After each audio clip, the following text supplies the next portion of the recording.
good again. I'm inside of all this bullshit with my friends. Now you're leaving down the road again. What's up, guy? You're good again. What's that got some bones now? Still I think that's it. I'm getting after the step. Now you're leaving down the road again. What's up, guy? You're good again. Now you're fucking video if you wanna. Yeah, we're the yeah, but no, just don't I never wanna. Yeah, I wanna. Go again. I still be up. Go again.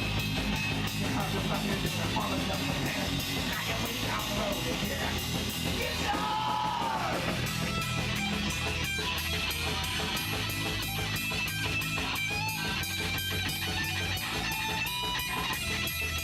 One down back. Go again. I can find the fucking video if you wanna. Yeah, but the best of friends. I'm going to help the round till I never wanna. Yeah, I wanna. Go again. I just can't wait off to go again. They'll have to shoot me if they want to shoot him. I can bring out the road again. I can wait on the road again. Na na na na na na na.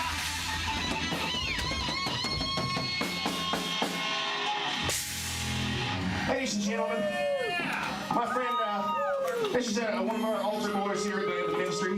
His name is Little Timmy, and he wants to introduce the next song. This next song is about the time when I was doing real bad in my life, and I needed the Lord. Needed the Lord!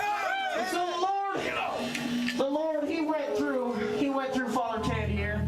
Father Ted brought me to his office after church, and he laid his hands all over me. And Jesus touched me.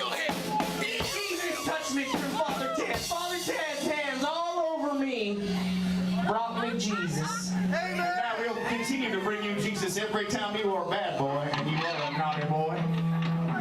This song is called Rickety Bridge.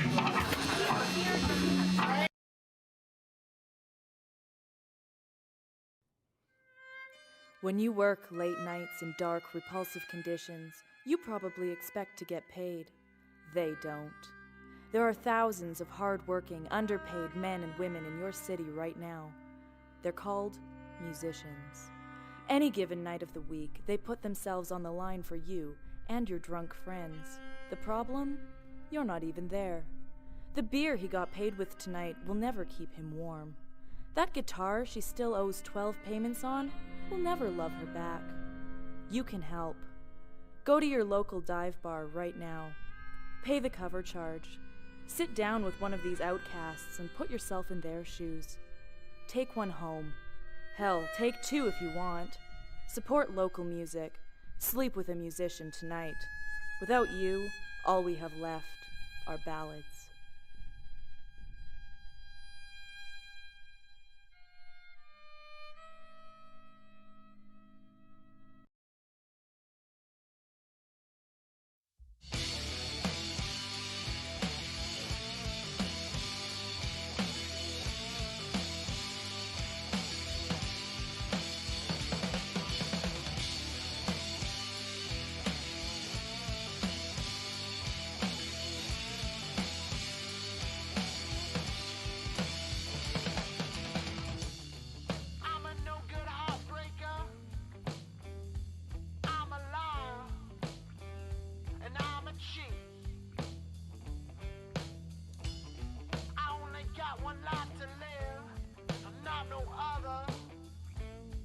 Mama taught me how to land on my feet. I have this way of finding trouble. It's never far. Wherever I go, take one step after another. You gotta move like a rolling stone. Hey! You gotta move like a rolling stone. Oh yeah! Hey!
my bad. Tell us a rappy joke. What song is it, Fitzy?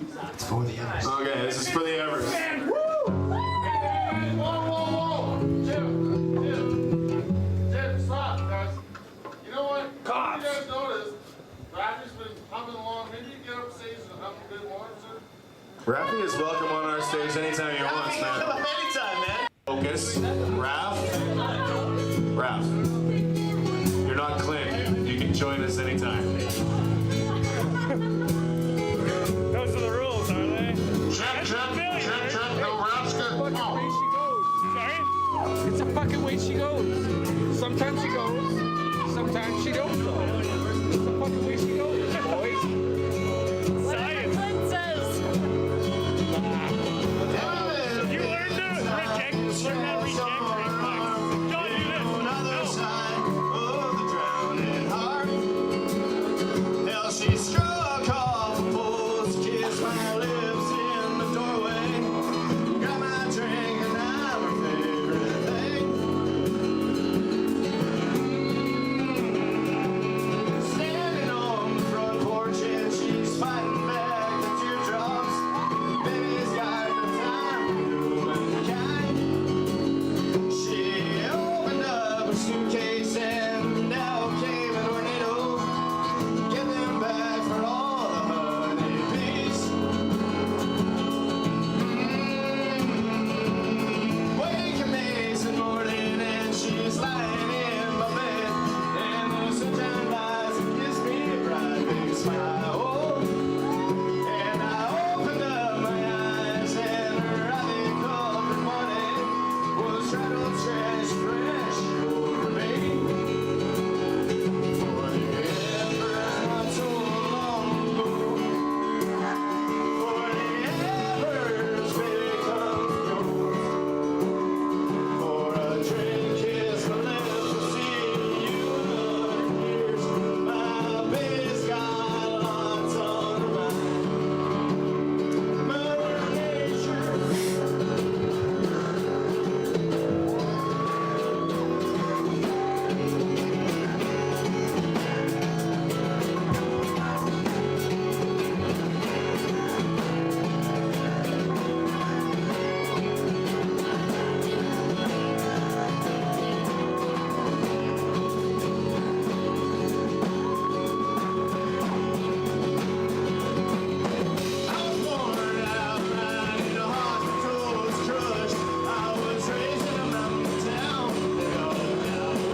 Let's get things started. How's everyone doing today? I am doing all right. I really can't complain too loudly about too much. It's a rainy day here in sunny Calgary, but a little rain never hurt nobody, never. Should be a fine and hopefully lively conversation today. We'll have all kinds of stuff to talk about because the world just keeps on making interesting things. And it's my usual game is just to chat about stuff and conversate with anyone that's in chat. If you're seeing this for the first time, and I think I had a new person watching, I did a second ago. Catcold, I believe you're a new person. Welcome. Feel free to chat. Feel free to ask questions, whatever. I am what you call a small stream Andy. My usual numbers do not quite rival the massive platforms of many such cool YouTubers. But I like to think I do all right, and I have a lot of fun, and people seem to enjoy themselves, so that's pretty cool.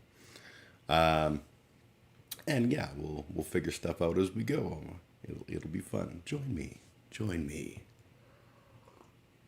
I'm drinking coffee from my Marvel Civil War cup because I'm a giant dork. And I have a brand new table I'm on, so I'm very excited about that. My buddy Sean made this table for me, which was very sweet of him. He was going through some stuff, and I was there to give him a hand, and this was his way of saying thank you. So that's awesome.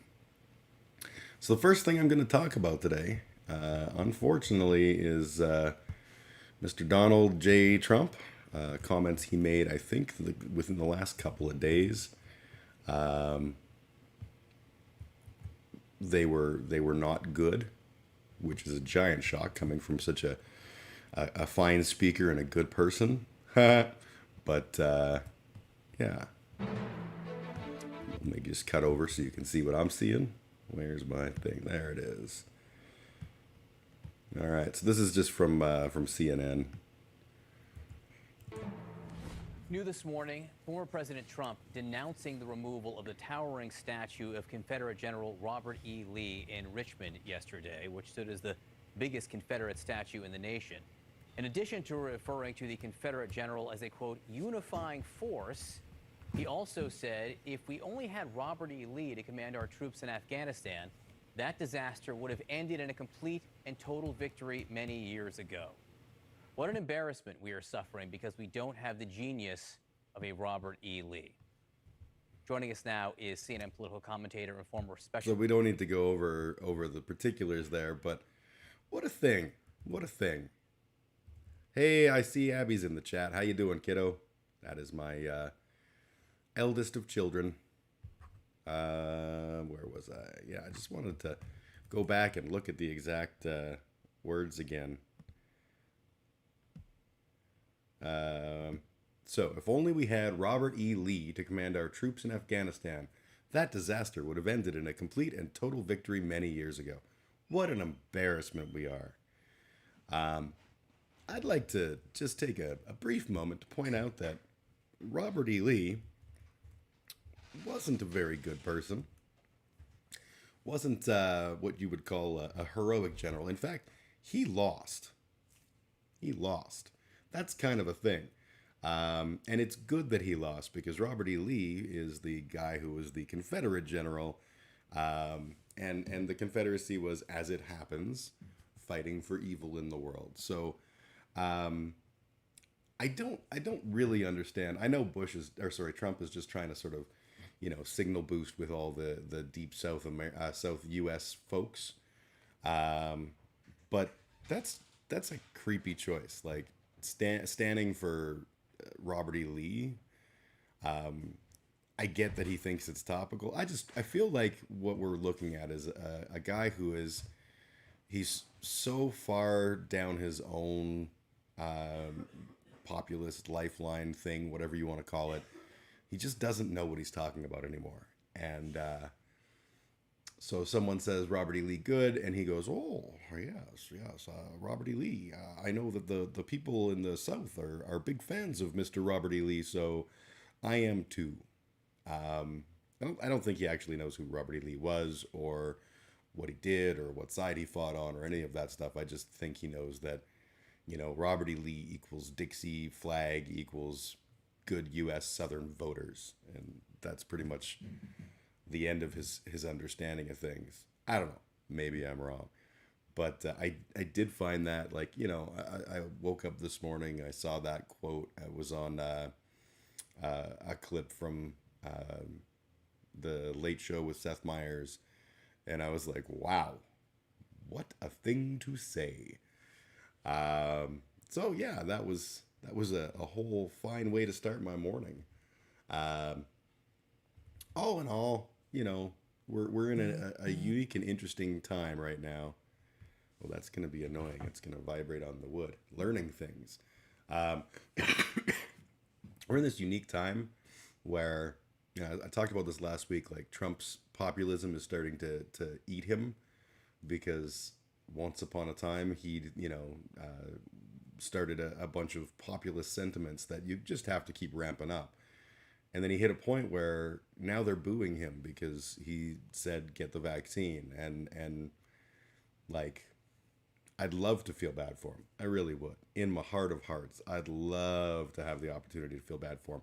But he's very much being hoist on his own petard, whatever. One of them things. He's being hoisted on it anyways. He did this to himself. And, one could argue that, it's unfortunate that he's going through this. But I don't feel that way. I feel like, spends your money and you takes your chances. The good news when it comes to Trump is I just don't see him surviving to 2024, let alone being able to be a viable candidate. He's Trump. He's Trump. He's trumping away Trumpfully.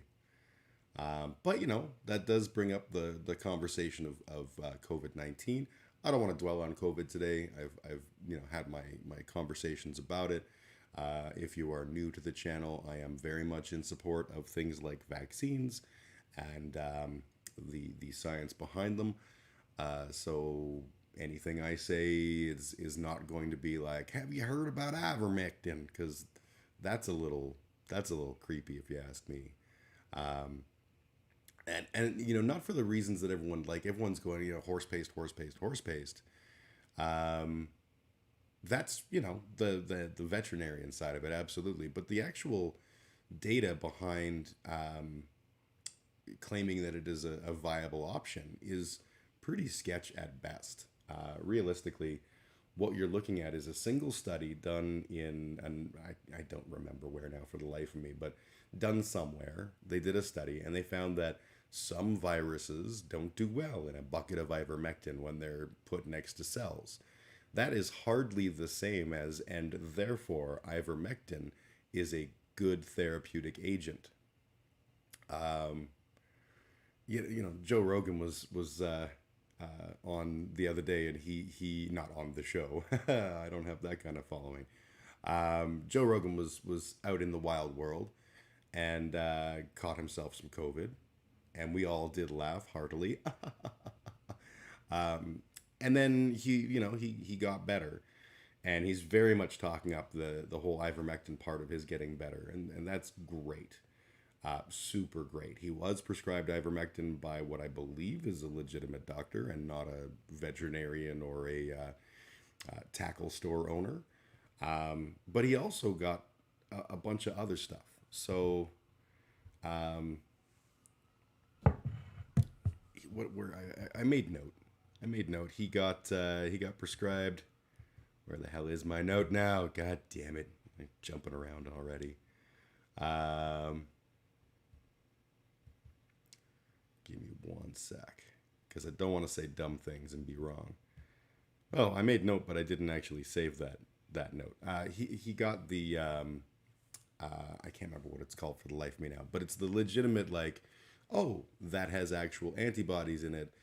From people who have, fought off this disease.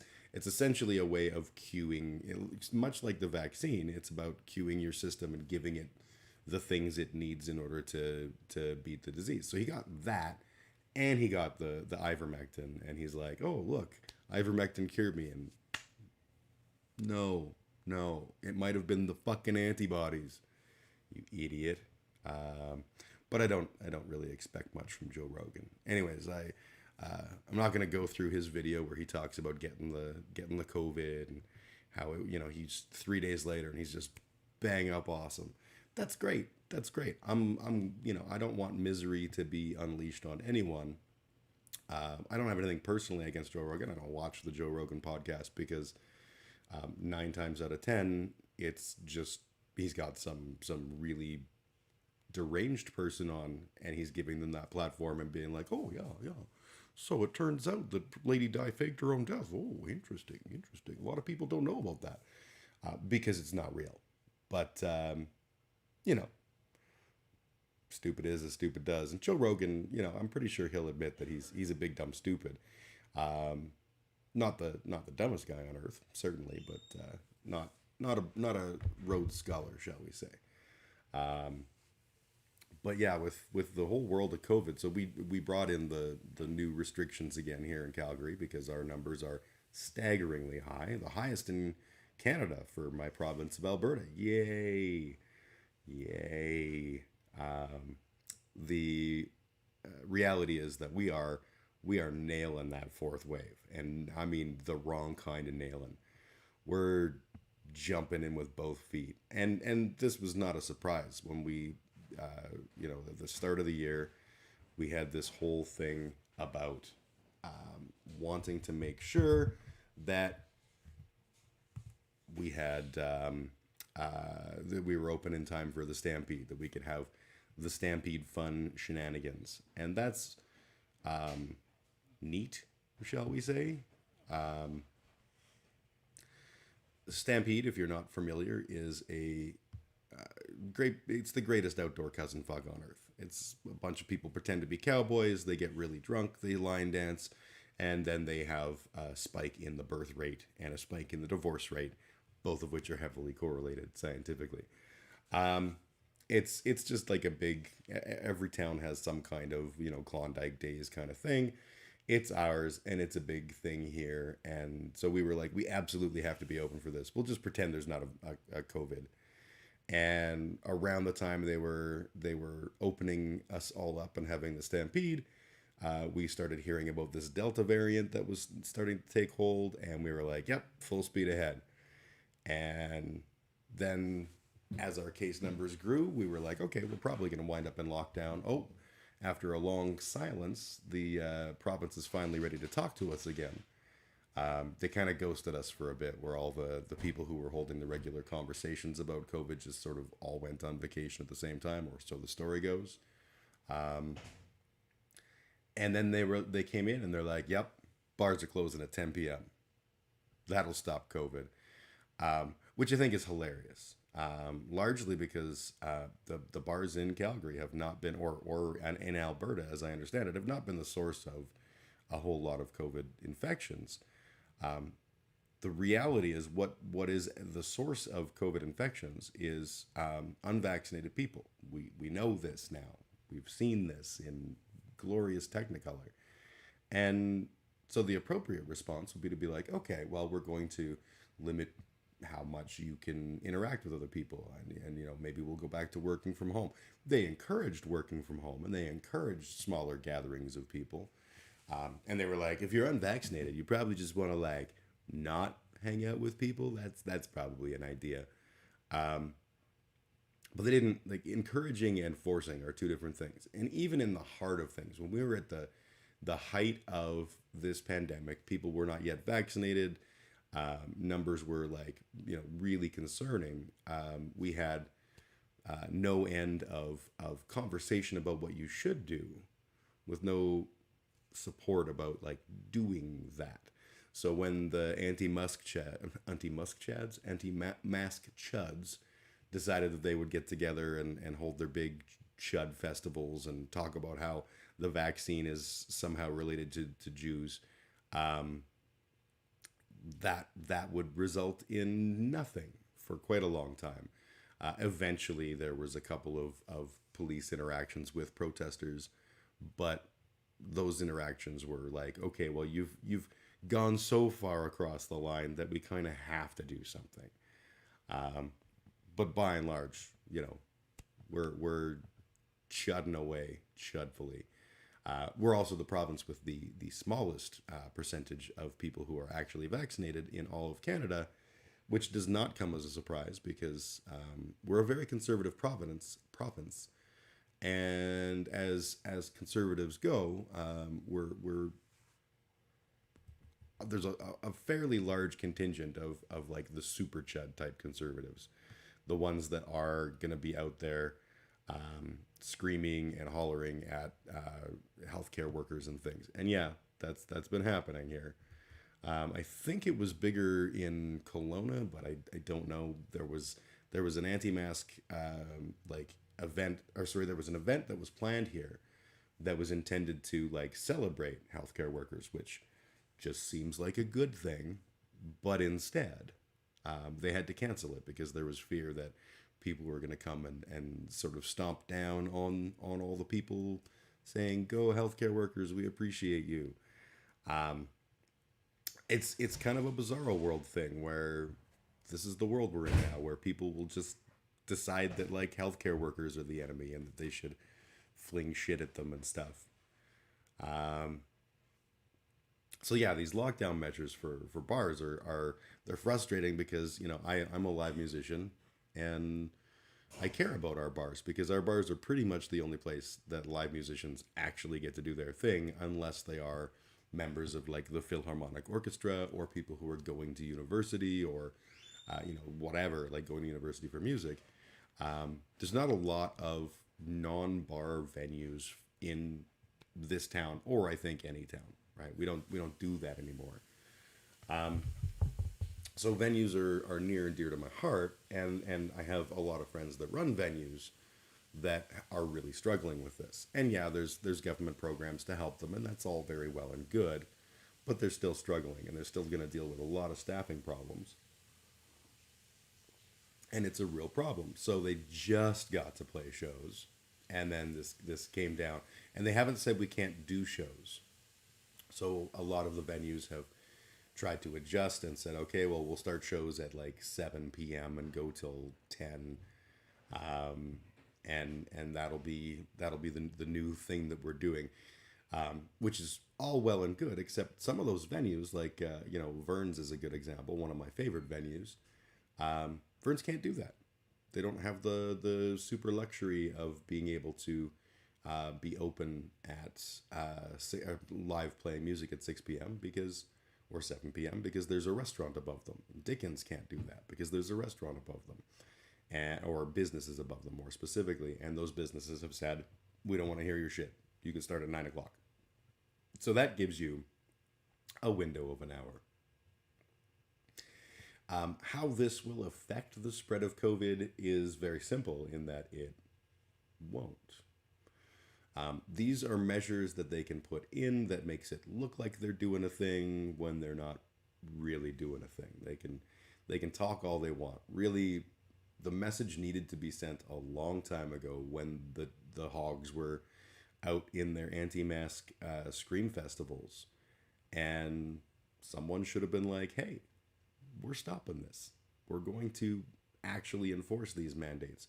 We never did, and so we're stuck with this. And there's a certain callousness that has infested my heart. It's really unfortunate. I don't want to enjoy other people's suffering. I really don't. But I am. When you hear about these people who are getting sick, like, so here's an example. One of my good friends, one of the guys in one of my bands, works for a fairly large company. And one of his staff in the States came down with COVID and spent a very long time in a chemically induced coma, followed by an even longer time relearning how to walk. Because when you're in a chemically induced coma, one of the things they don't talk about is it's not just nappy time. You're for weeks on end, you're not moving, so your muscles all atrophy and your brain forgets how to work them. And you literally have to start from square one on things like walking.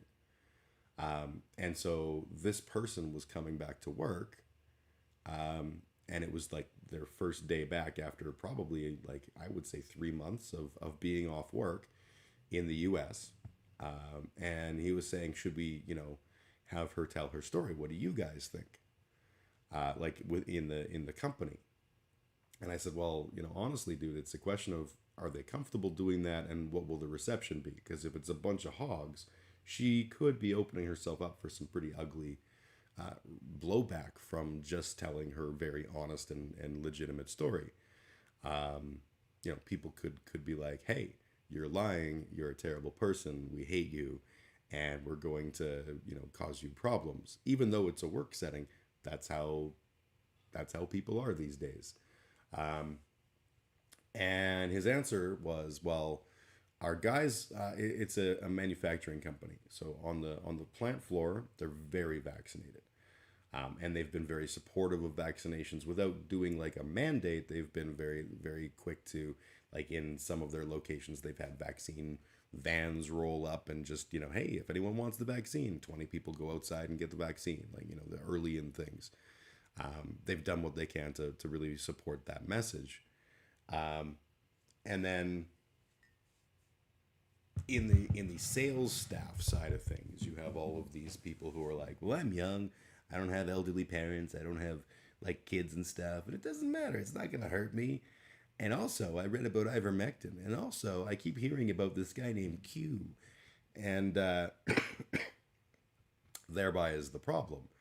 So that's where their gaps in coverage are, and they don't want to bring in a mandate, but they're like, maybe if we have somebody talk who's been through this and who was, a similar, like, the woman is my age, that went through this, and maybe that will reach some people. And I was like, no. The reality is, at this point, most people who are potentially going to get the vaccine have done so. That's not 100%. A couple weeks ago, I got called by my buddy Che for making blanket statements about it. But the reality is, I think, our final numbers are going to be pretty darn close to what they are right now.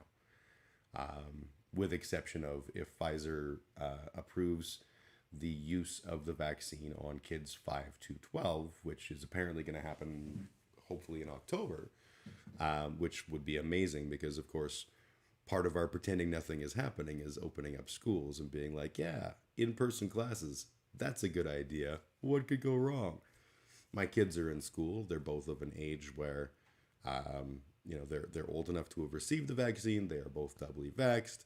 The ones that live with me, all of my children are adults, essentially. The youngest is 17. So they've all, I can't even say they've all done their thing, because the second child, who is an adult and lives far away, is not vaccinated, refuses to get vaccinated, just got COVID, is pretty sure that that's a thing that they should do.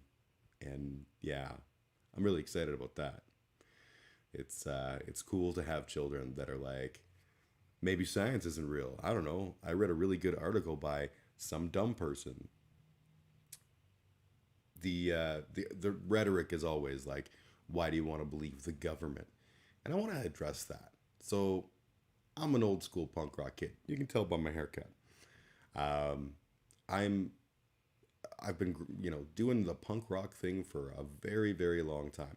I have no love for the government. I have no love for Justin Trudeau here in Canada or any of the leaders. I have no love for government authority. I am a libertarian socialist. I believe very much in the person over the personal rights over the glorious rule of the leaders. But that said, I believe that, with our freedoms, there is a necessary responsibility.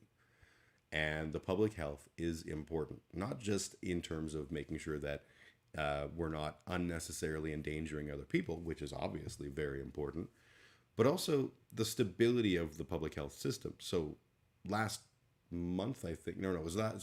week in Alberta, at one point, there were 8 free ICU beds in the province. Turns out that's not good numbers. That's not good numbers. And that's a problem. It's a problem that is worse in other places. Like you go down to the southern states and they're now playing that like, who do we think we can save out of the 30 people? We have room for one. Let's pick Jerry. The rest of you can die. That's a gruesome concept and a really, really shitty thing to do to your healthcare system, to your healthcare professionals. But it's also like the kind of strain that no system can be put under and survive. So we owe it to ourselves to show some responsibility so that we aren't making people who are in need of medical services unable to get them. And this is only going to get worse because we enact measures that are not measures. We enact measures that are like, I don't know, maybe you could try not going out all that time, right? Bars are closed. That's about it, though. We are becoming my joke of the ethno state for anti-vaxxers, right? We will allow them to just spray their madness everywhere, and when they cough on each other and they get sick and they die, we'll go, oh, there we go, one less conservative voter. And I don't think that's the right answer. As much as I get frustrated by all of this, I don't want people to die. I don't want people to get sick. I don't want people to suffer. And Delta variant is particularly frustrating because we're getting kids now. They were saying that the Children's Hospital here is getting like 3 to 5 kids a day, I believe was the number I heard, that are testing positive for COVID.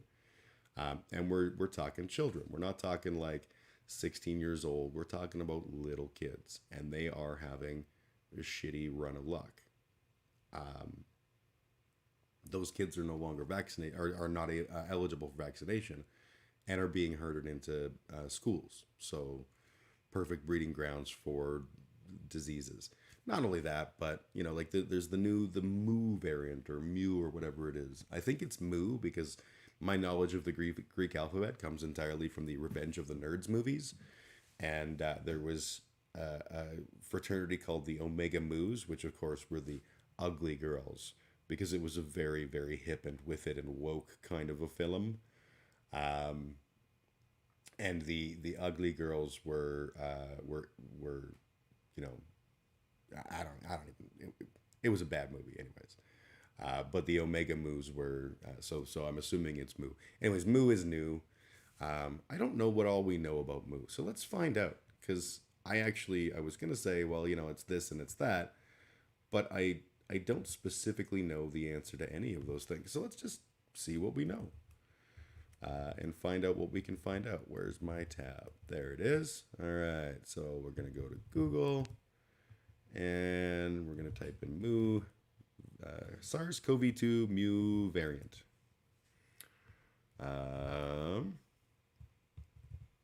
There's got to be like a nationalgeographic.com or AP News. We'll go to AP News. What is the Mu variant of the coronavirus? So, it's by Maria Cheng. This came out on the 8th, which would be 3 days ago. So what is... Oh, go away with the AP Morning Wire. I don't care. And I have to accept cookies, too. All right, what is the Mu variant? It's a version of the coronavirus that was first identified in Colombia in January and has since caused isolated outbreaks in South America, Europe, and the United States. World Health Organization listed it as a variant of interest because of concerns it may make vaccines and treatments less effective, though more evidence is needed. This is the key. This is the thing we've been warning about. And that is that the longer that the populace is not, and I don't mean like Calgary, I mean like the world, isn't vaccinated, the longer we have opportunities for the disease to evolve. You know what? Let's take a moment and we'll talk about. We're gonna pop back to this in a second to learn more, but I just want to talk about evolution as it comes to viruses. And I am not a science man. I do not have a science man piece of paper that says I have any knowledge on this whatsoever. I'm just a guy who's read some science stuff along the way. So please take whatever I say with a grain of salt. I am not an expert. But the way that evolution essentially works is by accident. People have this idea that there is some grand scheme plan, that humanity was the end goal of that plan, all of these kinds of things. Not the case. Mutations are constantly occurring. There are mutations in your body right now that you may not know about. For example, I was born without wisdom teeth. I will never have wisdom teeth. My mother was born without wisdom teeth. She never had wisdom teeth. My children have a decent enough chance of inheriting that mutation from me. Why it's important? Well, it's not. But it's a mutation. It doesn't harm me, and it doesn't prevent me from spreading my seed one way or the other. So it's essentially a successful mutation. When we're talking about things like the flu or COVID-19 or whatever, we kind of get this view, and it taints a lot of our talk about evolution, but we get this idea that there is a goal, that the COVID cells are trying to improve. That's not the case. COVID is essentially a rapid reproducer, which means it makes copies of itself all the time, and it's kind of shit at doing that.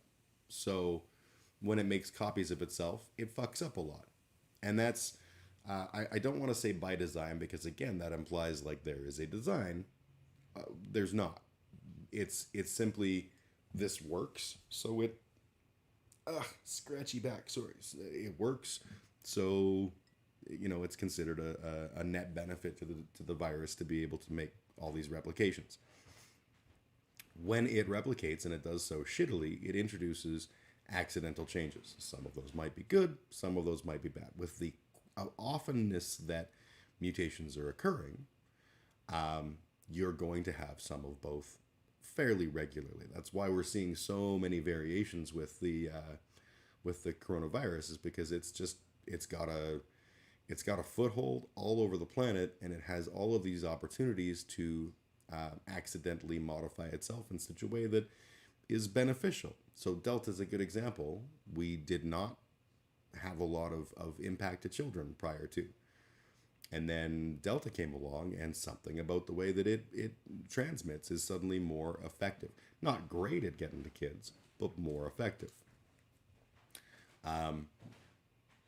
The concern we have always had is that we have this vaccine based on the mRNA of the virus, or specifically, some of the vaccines are mRNA viruses.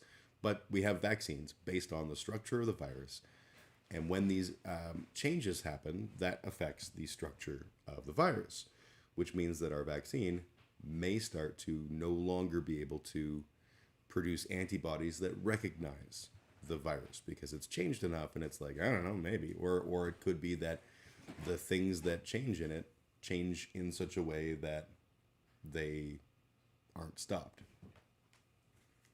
Go ahead.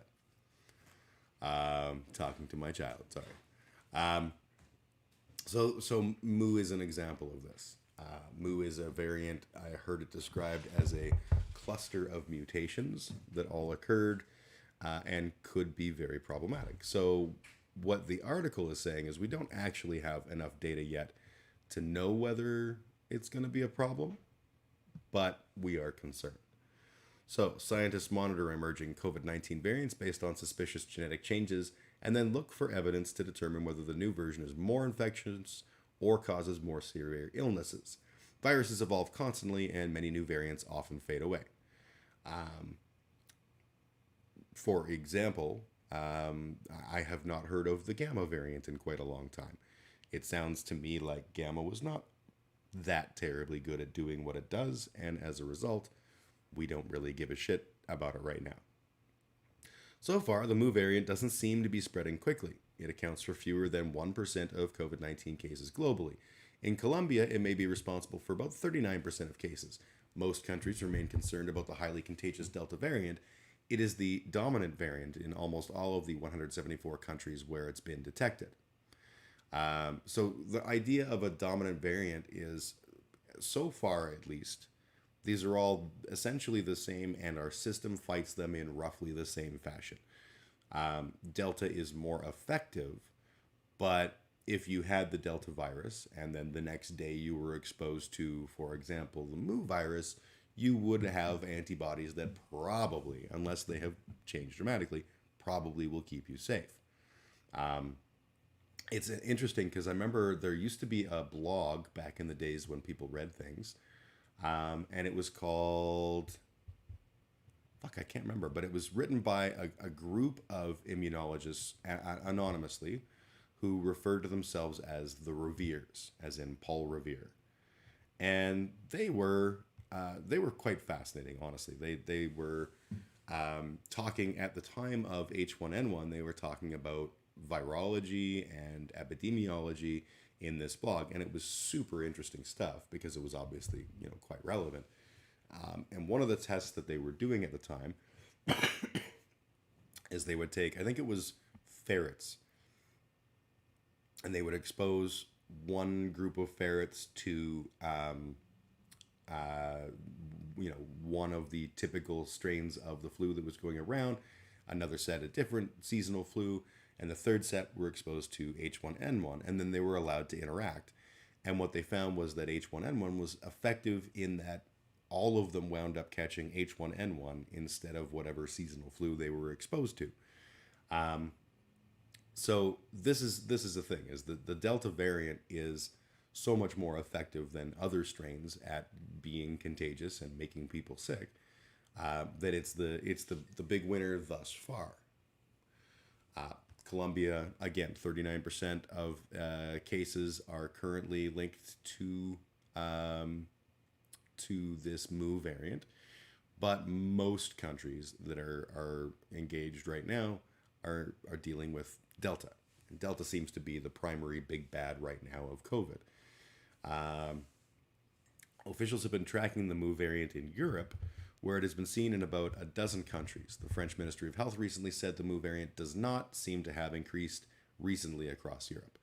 A report from England's Public Health Agency last month suggested the Mu variant might be as resistant to vaccines as the worrisome Beta variant first seen in South Africa, but said more real-world data was needed.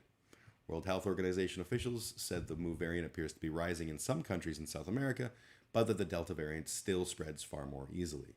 The Mu variant is of interest to us because of the combination of mutations it has, but it doesn't seem to be circulating.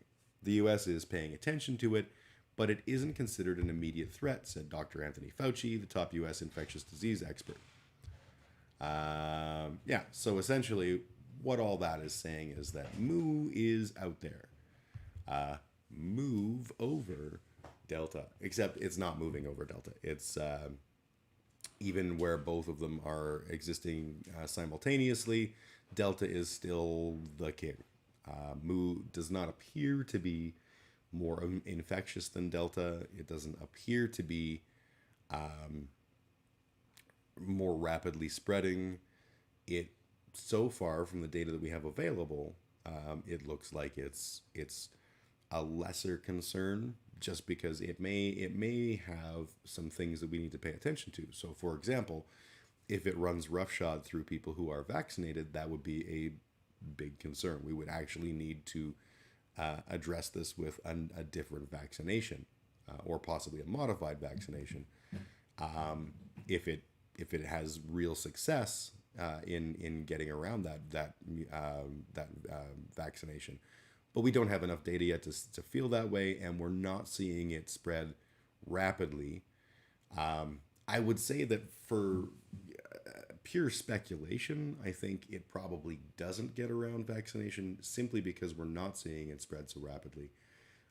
There are many vaccinated people, many like myself, taking certain liberties they wouldn't have taken prior to. So, for example, I played a show, a couple of shows over the brief period where we could do so in bars, before 10 p.m. And that, it was a calculated risk. I'm doubly vaccinated.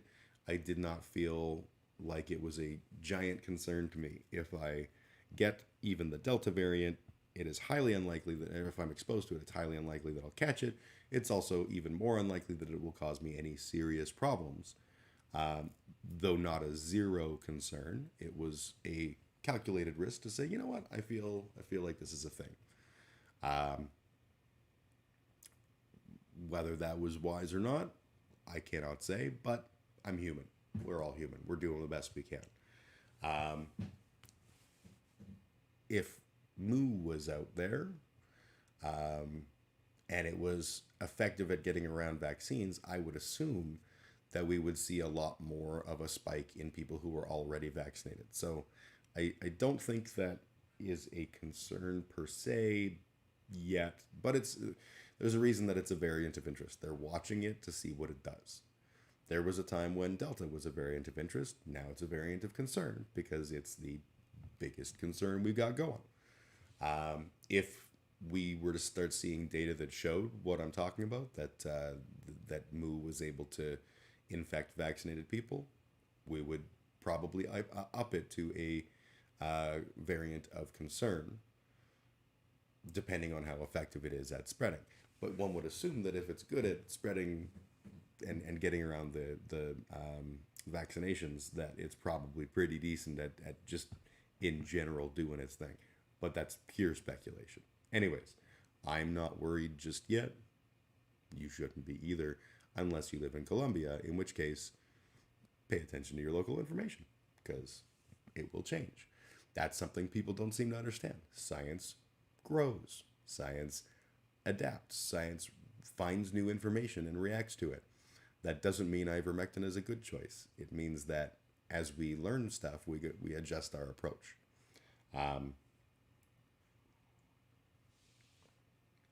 That's one of my frustrations when it comes to the people talking about vaccines and all this kind of stuff. It's spoken from an area of pure not knowing what the fuck we're talking about.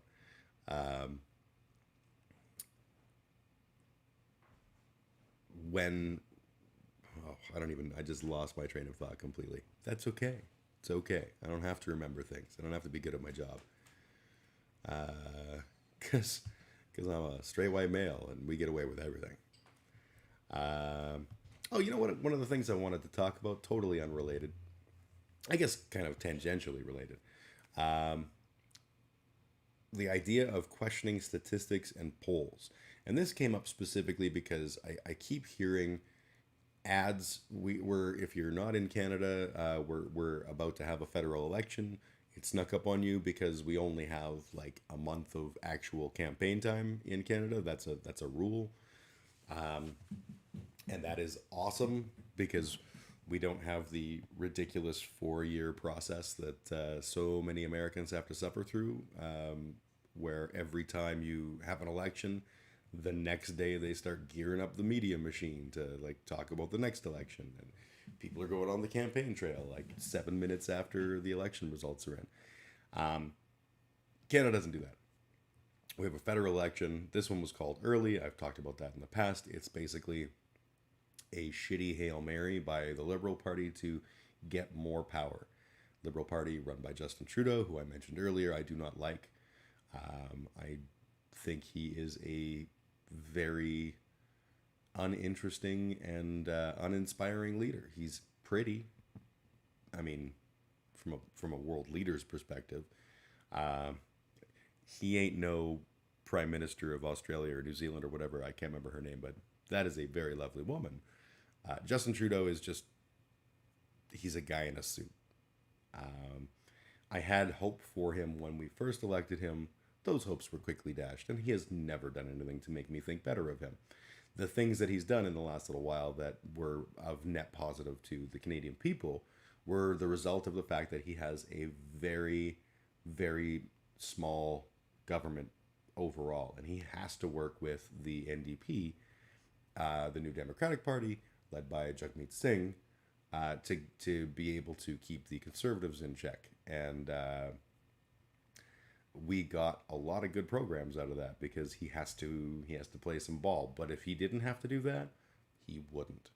And that's what this election is all about, is getting enough. He feels like this is the time for him to run an election 2 years ahead of time and be able to get more support because of all the good things that have been done under his watch, which again were not because of him.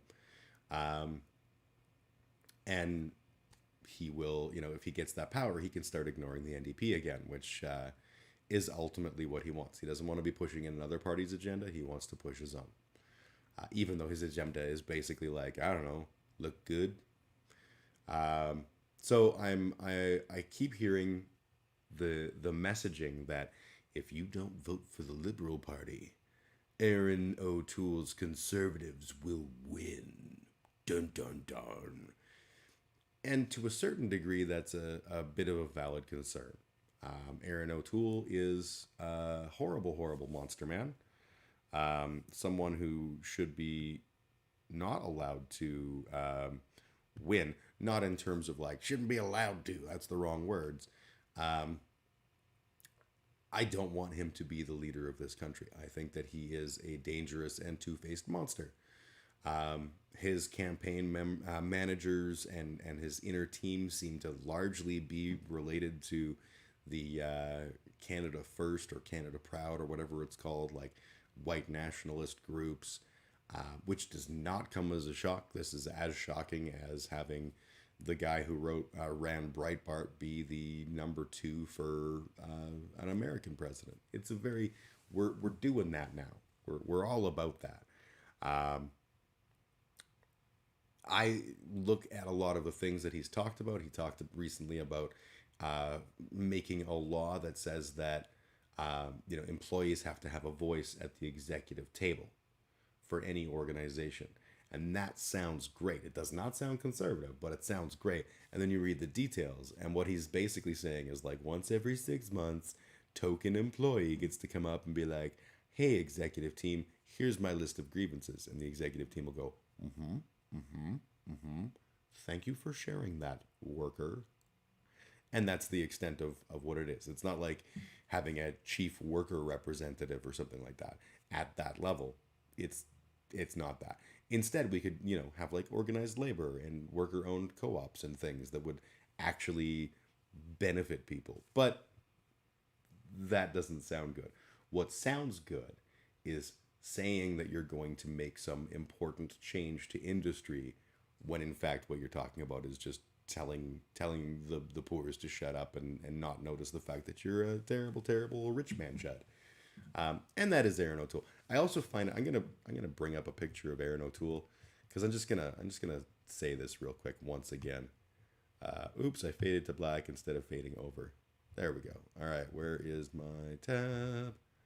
Why do I always suck at finding my tab? There it is. Okay, so we're gonna go back to Google and let's go Aaron O'Toole, and I want a picture of him. So images. So this is the man right here. Not an unappealing human, definitely. This is his Wikipedia page. A handsome fella. But you know what? Literally a handful of months older than me. I don't think I'm some kind of super longevity man, like some kind of youthful Andy. But this man versus this man, I see a serious difference. This man looks old, and literally just months older than I am. So I don't know. That's a little bit of it's a variant of concern. Man, I gotta put that button there because I clicked the wrong thing earlier. So yeah, Aaron O'Toole, old, creepy, and yet not old, but still creepy. He's not someone I trust. His messaging is very duplicitous, and the message that the liberals are sending is if you don't vote for us, you're guaranteeing him victory, which is stupid. And I want to talk about why it's stupid. I keep rambling around this talk. Holy shit. So first and foremost, what we could have instead is a coalition, much like we've had in the last few years. You could have NDP and Liberal support, and that those people have enough total seats to comprise a coalition government. Now, the last time this was even mentioned, there was a huge outpouring of like, that's against democracy, to which I can only say the left and center left won the majority of the seats, and by combining their powers like some weird dreadlocked Captain Planet, they get to be the leaders. That's actually exactly how the system works. Sorry about your luck, guys. So that's kind of like that's a viable situation that they just aren't talking about. And it's because, again, they're trying to drum up enough support for the Liberal Party that your only option is vote Liberal or the evil monsters win. Now, I don't really think that Aaron O'Toole is an evil monster. I think there's another Conservative Party called the People's Party of Canada, run by Maxime something or other. That would be evil. They actually have like known white nationalists that are running for their party. Yay. They are far more dangerous than the CPC or PPC and the CC, Canadian Conservative Party, CCP. Hat tip to Russia. The reality is, I don't think that he's awful. I just think he's bad. Awful, he's not Pol Pot. He's not going to come in with a people's revolution and make us murder each other. He's just going to, talk about what great progressive things he's doing while steadily regressing us farther and farther into the toilet. That's an option. You can do that. If that's the guy you want to be, you be you. I just don't want that to be my glorious leader. So when they talk about these things and they dick around with statistics. So I took a stats class in college. Again, I am not a math man. I do not have a math piece of paper saying I have math powers. I have just taken some statistics in my day. So those who have like doctoral degrees in math or even doctoral degrees in cheese making will know statistics better than I do. But one of the important things my teacher drummed into my head was, what's the standard deviation? He would literally, every time a student said, well, your average student, he'd be like, what's the standard deviation? And we would all look awkwardly at one another. And he explained that, like, if you don't know the standard deviation and you don't know the data set behind what you're talking about, you can't say the average. Average is 3 different numbers on any given data set. There's your mean, median, and mode. Mean being your, take all the numbers, add them together, and divide by the total number or number of instances of numbers, and that's your average. Median is, I believe, the exact middle point of the data set, and mode is your most common answer. How does that relate to data? Well, if you say the average and you mean the mean, that could be that you have, like, if you think about in terms of grading, your class average could be, let's say, 60%. Maybe that means that most people are between 55 and 65, or it could mean that you've got a bunch of people who have like 99s and a bunch of people who have zeros. There's a huge amount of swing in there. So your standard deviation is what tells you how far each point from the average is. So essentially, you have like a horseshoe. I'm drawing with my hands because I didn't think to prepare a way to explain this. You have your horseshoe. Your mean is the exact dead center of that horseshoe. And then you have all of your data goes across. When they talk about standard deviations, it's a method of calculating lines in the sand in that data. And so 2 standard deviations to the left is essentially, I think, 4%. And then 2 standard deviations to the right would be 96%. So the way that this is used is in numerous fashions. So for example, if you have a device that has a warranty, a manufacturer's warranty on it, what they've done is they've done what they call burning in the unit, where they try it and they try it and they try it until it fails. And they do that enough times that they have a reasonable suspicion that 96% of people will never need to use their warranty. That's 2 standard deviations. So fine, 4% of people, all right, we'll deal with that. But all the rest of the people will not have to take advantage of this service. So they won't lose any money, and it sounds great. And for those few that there's actual flaws in the manufacturer or whatever, fine. We'll fix those. We're good. But when we talk about averages, if we look at median, something being exactly in the middle, if you take that same idea of marks and you say, okay, well, I have, let's say half of the class gets 30%, and then the rest get high enough marks that the mean average is 60. Well, your median, halfway exactly through the data set, would likely be a lot lower, because your halfway point, if you've got most of your people getting 30%, your median is going to be 30%, even though your mean is 60%. And your mode would also be probably in the 30% area, because it's the most common number in appearing in that data set. So they're very different things. They all have a very valid purpose. My point in all this is we don't actually understand these things properly. When we talk about polling in Canada, it doesn't work. We're not represented by population, which means that if I see that 30% of the votes go to, let's just say, the NDP, that does not mean they get 30% of the seats. In fact, it probably means they get a lot less than that because of gerrymandering and although I don't think we do as much gerrymandering in Canada, I could be wrong. But the way that those votes are distributed can have a real impact. Not only that, if let's say you have a single riding, and that riding, you have, let's say, 90% of the people voted for the NDP, and 10% voted for Conservatives, just as an example. That means they get one seat. It doesn't mean they get 90% of the vote. They get one seat.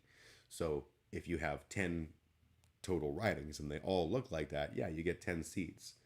But the numbers are clearly not in line with 100% or whatever. I don't know. I'm babbling. Does that make sense? I don't think anyone's watching, so you can't tell me if it makes sense. Speaking of which, I'll just take a quick look and see if anyone's watching. I see Cat Cold and No Hope for the Nate's watching. I'm assuming, Nate, that you got me on speakers and headphone while you're at work. If that's the case, I love you, brother. I hope you're doing well. If you are watching, you should definitely give Nate a follow. That is No Hope for the Nate. He is just a rad human being, makes some great music, and is super fun in general, and plays video games on stream. Something that I don't do, because my video games would be like Sudoku and Minesweeper, and I don't feel like there's a strong market for that. Anyways, yeah. So when we talk about these numbers, and we go, oh yeah, if you don't vote for blah, you get blah, misses the fact that we have a very, very different system than that. Each place that chooses a candidate, a riding, as we call them, I'm sure that's a very common nomenclature. Each riding can have many people running, and your riding will be won by one person. If I vote for example, let's just say I vote for the Communist Marxist Party guy in my neighborhood. Well, he's probably not going to win, or she, probably not going to win. Some would argue that I have thrown away my vote. Others would argue that this was the most important thing I did because I represented myself, and if enough people represent themselves and vote with that Marxist-Leninist party, they get additional funding from Elections Canada, and this is a net benefit for the cause. The reality is our votes don't count. Our votes are important, and it's important to take part in the great civic experiment that is voting and turning out and supporting and all that blah blah blah blah blah blah. But our votes don't count because there are just too many people in a riding for one voice to be heard. I am okay with that, and the hope is that by lending my voice to the overall cacophony, I have my little bit of sway, and hopefully that sway goes in a direction that works for me. But if it doesn't, such is life. If Aaron O'Toole ends up winning the government, and it's all my fault because I voted NDP instead of Liberal, I'm willing to take those lumps. Realistically, I don't think that that's a valid argument. I think it's a silly argument.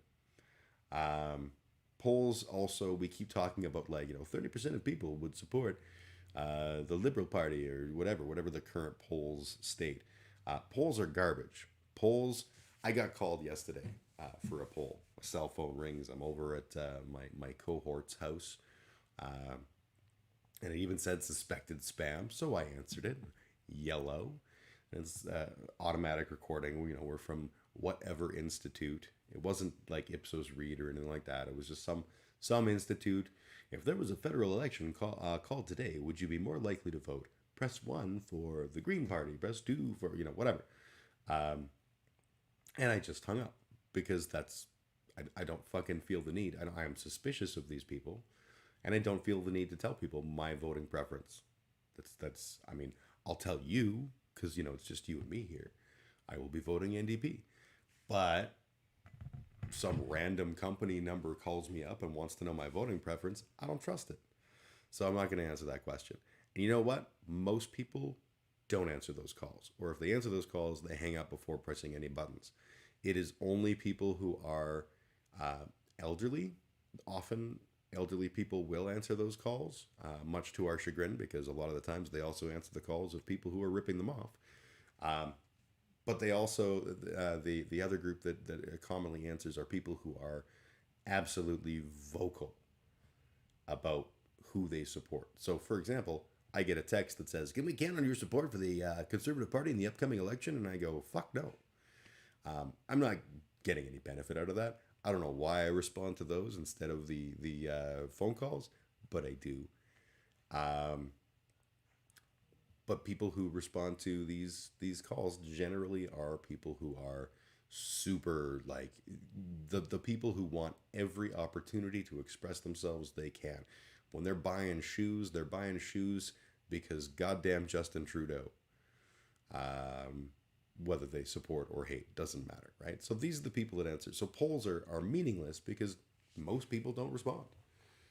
In fact, recently it was brought to my attention that most polls still use landlines as their basis, which means that most polls are only going to houses that have a home phone. I don't have a home phone. Most of my listeners probably don't have a home phone. Most of us probably just have a cell phone, and that's fucking that. If all you're doing is calling home phone numbers, you're really targeting boomers and up. So it's a good view into what boomers are thinking. And that's part of the reason why every time there's polls, it leads us in a direction. And then we think that that's going to be the solution. And then on election night, we're like, holy shit. And that didn't happen. The thing that we thought was going to happen didn't happen. And Trump can be all like, the polls said that I was supposed to win, and therefore, since I didn't, it must be the Jew. Or whatever, current garbage he's blaming his life woes on. Really, what it boils down to is polls are stupid. Polls don't work. Polls don't actually capture people's opinions, especially now when most of us are a little guarded over our privacy because the world is full of people on all sides who are terrible monsters, and we just don't need that shit in our lives. So, polls bad. Polls pointless. And when you factor in the whole coalition government, all this is, or the concept of the coalition government, all this is a fear campaign by the Liberals to try and drum up enough support that they don't need to rely on the NDP for support anymore, and they can just not do all the cool progressive stuff that we've gotten. Things like CERB were not Justin Trudeau's idea. Those ideas came out of a combination of his cabinet and the NDP. And I don't know who has more say on what, but frankly, the Trudeau government has never inspired a whole great deal of confidence in me. All right, I'm going to take a break. I have just babbled for an hour. And I'm going to go stand outside for 5 to 7 minutes for reasons I can't say. But they are reasons. When I get back, I think we're going to talk about the...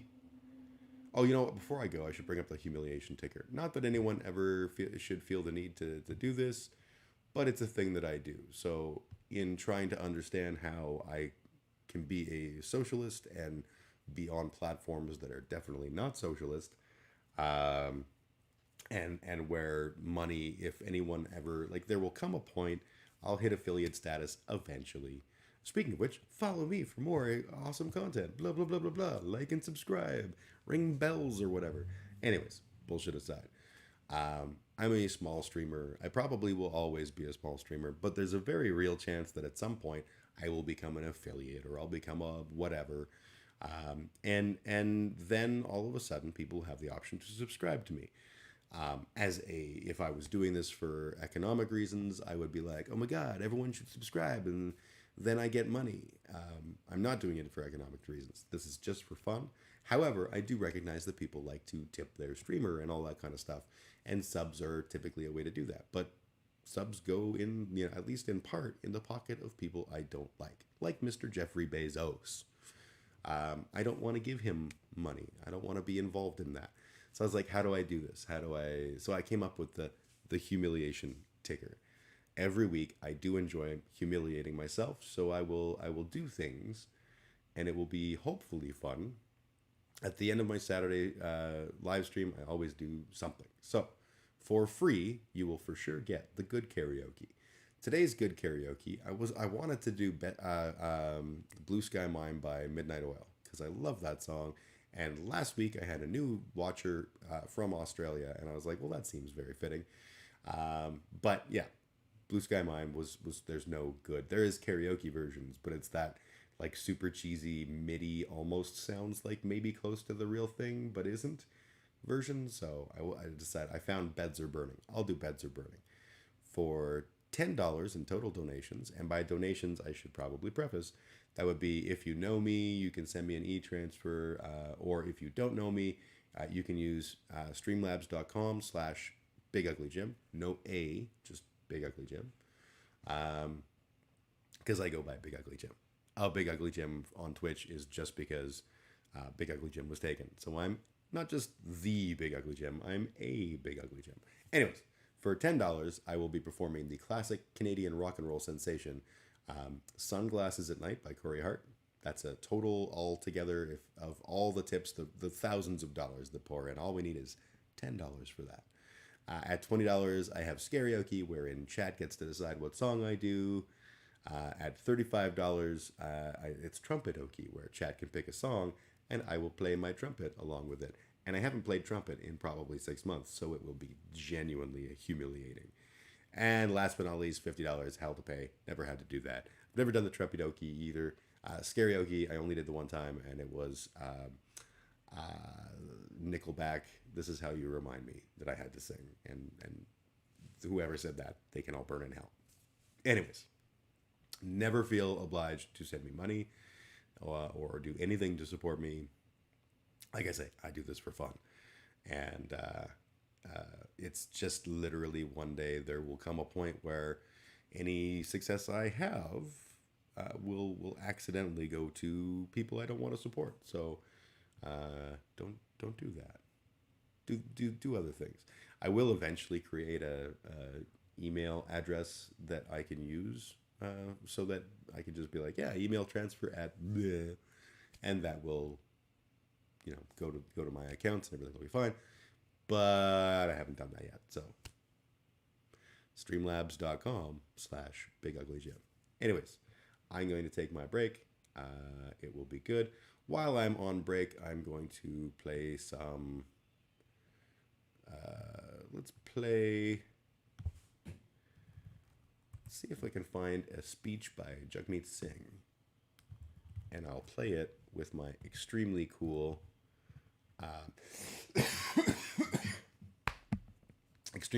shitty, fake music that I made. Full election night speech. This will work, and we'll do that. So, I'll be back in a few. Thank you very much, my friends. Thank you so much. Oh, man, the love is real. Thank you. Thank you. I appreciate the love. Merci infiniment pour votre présence. Thank you all very much for being here, for your involvement. It's a real honor All right, to be here I will be with back. you. Thank you for everything you did. Thing. My friends, before I go any further, I want to acknowledge the traditional territories that we're gathered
far too many people for me to name, but if I can just name two people that can represent the entire team that I have, it's hard to do that, but there's two people I think you would find that I recognize. They don't know I'm doing this, but I want to recognize two people, in fact, two incredible women that were integral to this campaign, and I'm proud to say they're women. I mean, that's really powerful in our party.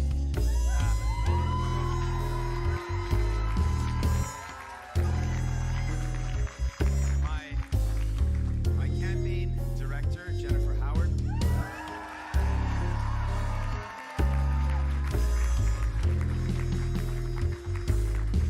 And my national director, Melissa Bruno.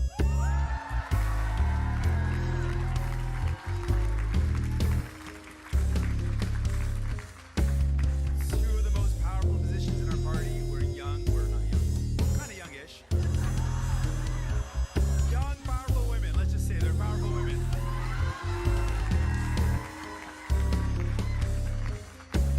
Either Melissa or Jennifer are going to get really mad at me over that one. Both. I also want to thank the incredible people of Burnaby South for re-electing me, giving me the honor.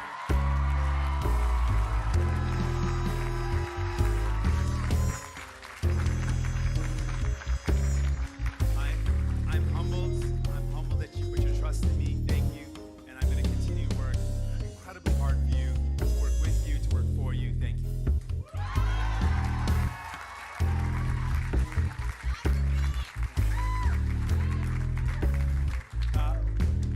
I got to tell you, I've met throughout this campaign some incredible people, some inspirational people, and I'm inspired by them. Their stories have stuck with me.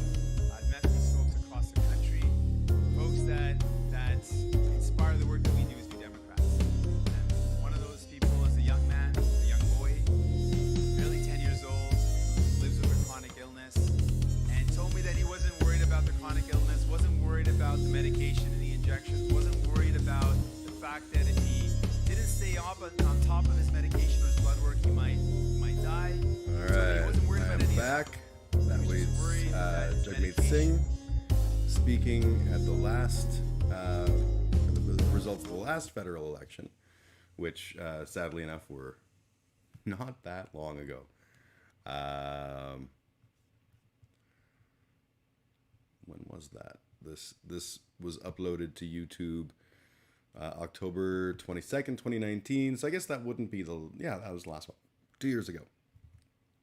Why would we be doing another election? Because why wouldn't we? All right, so I want to talk about the ugly thing. Today's the 20th anniversary of September 11th.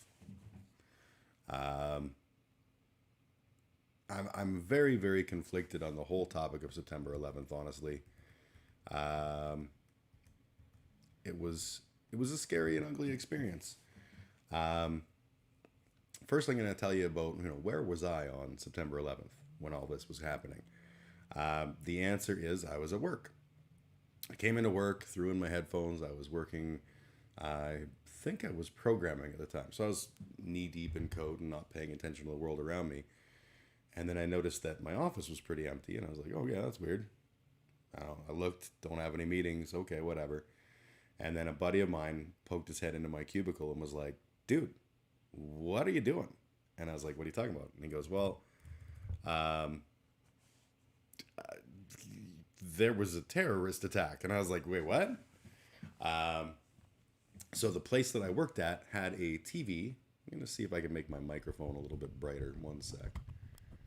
Is that better? Is that better? That's better. There we go. That's the usual thing that I try to have it set at. But for some reason I forgot. Anyways. We had a TV room. They were trying to be very, very hip and with it, and having the appeal to young IT tech people.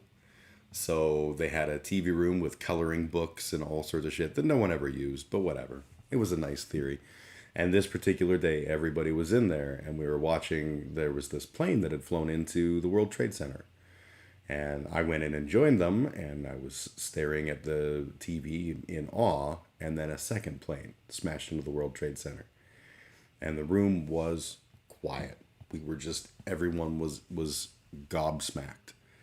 And one of the guys I work with suddenly chirps up that, we're going to rain hell on all them Arab bastards and glass the Middle East, to which we all went, because that's a sick answer to any kind of a problem. This was before we knew who was behind the terrorist attacks. We just knew that they'd happened. And I believe Osama bin Laden's name was mentioned because of his previous attempt at blowing up the World Trade Center.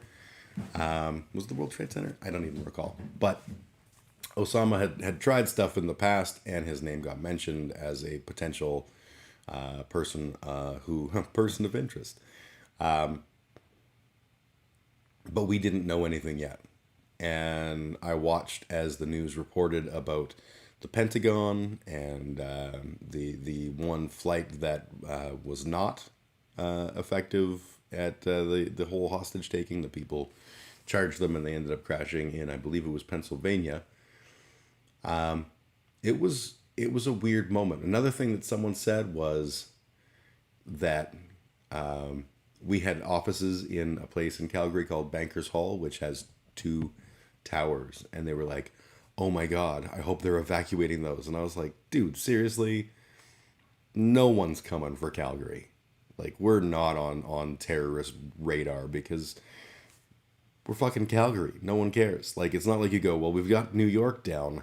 Where else can we drop a plane to ruin people's lives? We've done the Pentagon. We've done the World Trade Center. Calgary. Probably not your immediate third choice.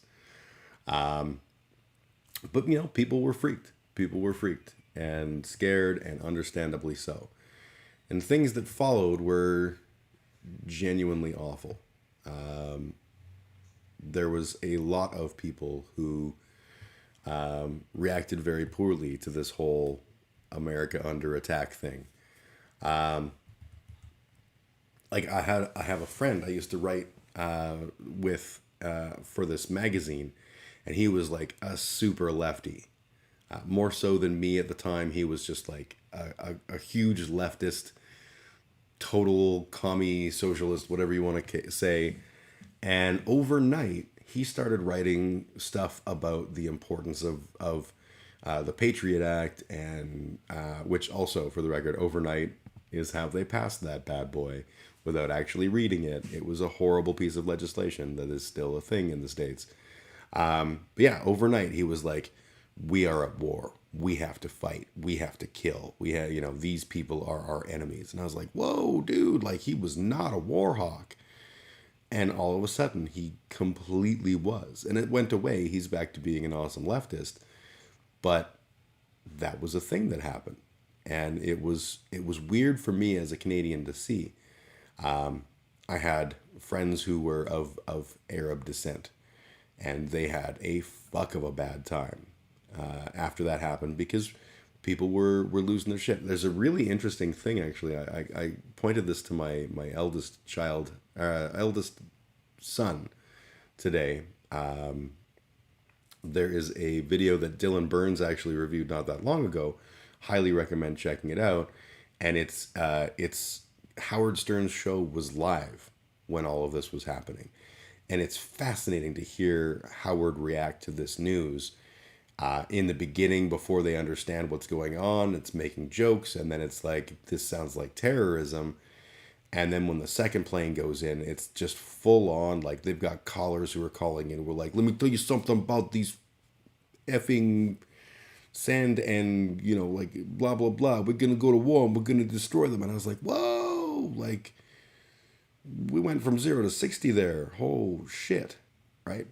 This is how people reacted. There was so much anti-Arab sentiment and so much ugliness that came. Like I mentioned, the Patriot Act was literally like a piece of legislation designed to take all of the things that are good about America and just put them on temporary hold until we can pretend like we're ever going to bring them back. Like it was a really ugly thing. And I feel like, in retrospect, I feel like it was a traumatic event and it was a trauma response.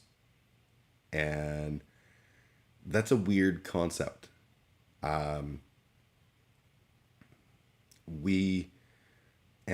I'm saying we because Canadians felt very much a part of this. There was an attack on the US, which was like an attack on us because we're basically like the kinder neighbor to the north. And we were like, this is fucked. Things are different. Originally when I was thinking about this, I was like, we hadn't been to war since Vietnam. And then I thought about it, and the Persian Gulf was, the original Persian Gulf War was before this. But that wasn't a war. That was the bravery of being out of range, as Roger Waters so eloquently put it. It was more like a video game than a war. No disrespect to those who actually fought in that war, because it was very real. But it was from a viewer's perspective, it was so different. It wasn't like the threat of the draft and, oh no, our boys are going off to war. It was like, okay, I see that there's a Fox Blitzer or Wolf Blitzer is on CNN with another nighttime shot of fire raining down on people. It was really, really surreal. So that was pre 9/11, but 9/11 immediately put America into war hawk mode, and I firmly believe that Rumsfeld and Bush and all of those people were like, this is the thing we've been waiting for, baby. I don't believe 9/11 was an inside job. I just think that absolutely they took advantage of it when it happened. I think that America was going to probably wind up in the Persian Gulf again, no matter what. This was just a good excuse. There was no tie between Saddam Hussein and the people who believe Al Qaeda took initial credit for it. Al Qaeda was Osama bin Laden's group, and they had no ties with Saddam Hussein. Saddam Hussein was it Ba'athist or whatever, a completely different monster than that. But he was the guy that we didn't like, and we figured it was a good opportunity to get in there and fuck some shit up. And there's, probably some truth to the idea that Lil Bushy wanted to make sure that he was standing up for his daddy, Big Bushy, which is unnervingly awful. But yeah, that immediately started the second Persian Gulf War. I'm no fan of Saddam Hussein. Don't get me wrong. We're not buddies. We never drank beers. But to pretend that Saddam Hussein had any kind of tie to Al Qaeda was ridiculous. Aside from the fact that they both happen to have brown skin. And then we were on the hunt for Osama, and oh yeah, we're definitely real serious about looking for him. Afghanistan was like, we got him. We'll give him to you if you stop beating the shit out of us. And we're like, or how about we just keep beating the shit out of you because we don't negotiate with terrorists, which is hilarious because A, yes, they do. And B, the Taliban at the time was the recognized leadership by at least some of the world of Afghanistan. So we weren't dealing with terrorists. We were dealing with a foreign government. It's a little more complicated than that, but whatever. But yeah, we did this whole hunt for Osama bin Laden. We knew for sure he was in Afghanistan. We went in and started this ugly military conflict in Afghanistan. And that just ended 20 years later, which is grotesque that it took this long. Really, the answer to why it took so long and why it was so bad and why all of this is dumb. We didn't go in, and again, I'm using the royal we. Canada didn't even do the things. We didn't go in to accomplish a real goal. We went in, hey sugar, I see you're in. Sorry I'm late. Tensioki, hello, my dear. So yeah, we didn't go in with a set goal in mind aside from the murder of Osama bin Laden, as punishment for 9/11. So we didn't have a plan. We went in blowing shit up, angry as all fuck, rah rah rah. Look at us, and then we had to do something. So we had to like try and figure out what we were going to do with Afghanistan. And it took us 20 years to figure out that we were wrong and stupid. And not to say that Afghanistan didn't need American help or worldwide help. It absolutely did. But helping and propping up dictators are actually two different kinds of things. So yeah, we created a new government and basically just installed whoever we felt should be a good leader. That went poorly. We chose wrong. We chose badly. We didn't really improve the conditions in Afghanistan. We didn't improve anything in Iraq. And then when we left Iraq, that's when we got ISIS or ISIL or whatever they're calling themselves these days. When we left Afghanistan, the Taliban took over. Now, again, the Taliban is very different than Al-Qaeda. They may have things in common. They may even have some friends in common, but they are different organizations. And the Taliban were the people that ran Afghanistan before we marched in and started waving our dicks around. So that's like a thing that's worth paying attention to. But all of this came because of September 11th, and it is this huge. We reacted poorly on every front. Passing the Patriot Act was a stupid idea. Giving up personal freedoms, creating the TSA, who I hate with all my heart, because they are a highly ineffective organization. The war in Iraq, the war in Afghanistan, or the second war in Iraq, the war in Afghanistan, all of these things erupted from one simple terrorist attack that happened 20 years ago today. And what is it that we've done in these 20 years? The other thing that came out of 9/11 was the normalization of the conspiracy. There were always conspiracies. People are always going to be conspiratorial. But September 11th was somehow different. I remember when Lady Di was killed. And was killed is a bit of a stretch. Lady Di died in a car accident running away from the paparazzi, which is gruesome in and of itself. But people's response, a large number of people in my universe were like, or maybe it was the royal family secretly giving her the old ixnay on the 80 lie day. 80 lie day? I don't know. I'm making shit up. But yeah, like maybe they killed her. Maybe the father of her boyfriend didn't want her in his life, and so they hatched an evil scheme and all this shit. And I was like, wow, that's a take.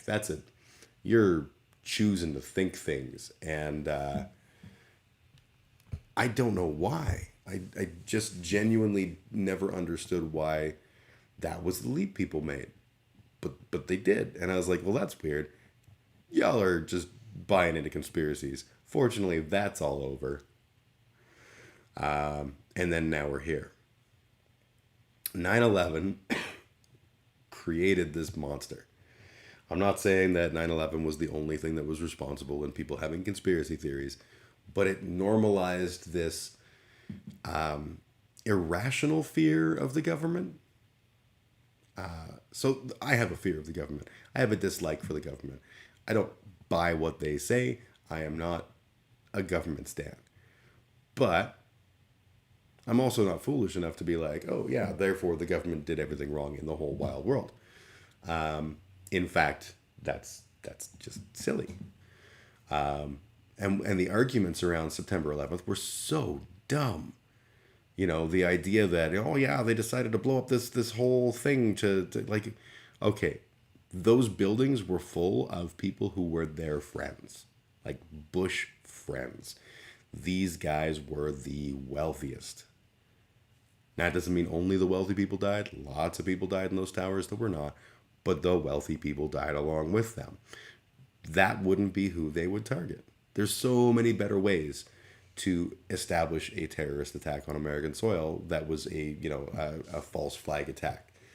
You want to do it properly, bomb a school, bomb a mall, bomb the places that are full of innocent civilians, and that you can limit the number of people who are in them who are wealthy and powerful. Because the World Trade Center, turns out, had a lot of world traders in it. And again, these people, those are the bread and butter of guys like Bush. And then you got all these ridiculous, like, fire can't melt steel beams. Well, maybe if you learned a little bit about how that works, they don't have to melt. They can just warp. And the sheer mass of that. Anyways, I'm fucking getting into the details. I remember one night I was at Vern's. It was the end of the night. And I wasn't really paying attention. And I heard a raised voice. And I looked over. And there's this big dumb fuck. And he's walking up to everybody that's smaller than them. And just like puffing out his chest and being like, 9/11 was an inside job. And they're like, cool, buddy. Because they're tinier than him. He's clearly drunk and looking for problems. And I was like, this is going to go badly. And I looked around, and Clint was busy at the time. Clint is the owner of Vern's. He was busy at the time doing stuff, wasn't aware of what was happening. So I was like, okay, I can deal with this. So he comes near-ish to me and says to somebody else, 9/11 was an inside job. And I'm like, no, it wasn't. Immediate razor focus. I gave him the meat he was looking to snack on. He turns with his angry face on. He's like, open your mind. And he starts in on all the conspiracy bullshit. And I'm just standing there taking it all. And I was like, okay, sure, yeah. Well, you're wrong. You're wrong and you're dumb. And then he's aggressive. He's got a bit of a belly on him, and he keeps sort of bumping me with his belly. And I'm just standing there with like dead cold look on my face, which I can do. And I'm like, okay. And finally he did something that was a little too far. He looks in and he's like, I might beat the shit out of you. And I looked at him like that same dead cold look, and I was like, I will fucking eat you. And there was that moment where he thought he was the toughest guy. And then I said that, and he was like, oh, fuck.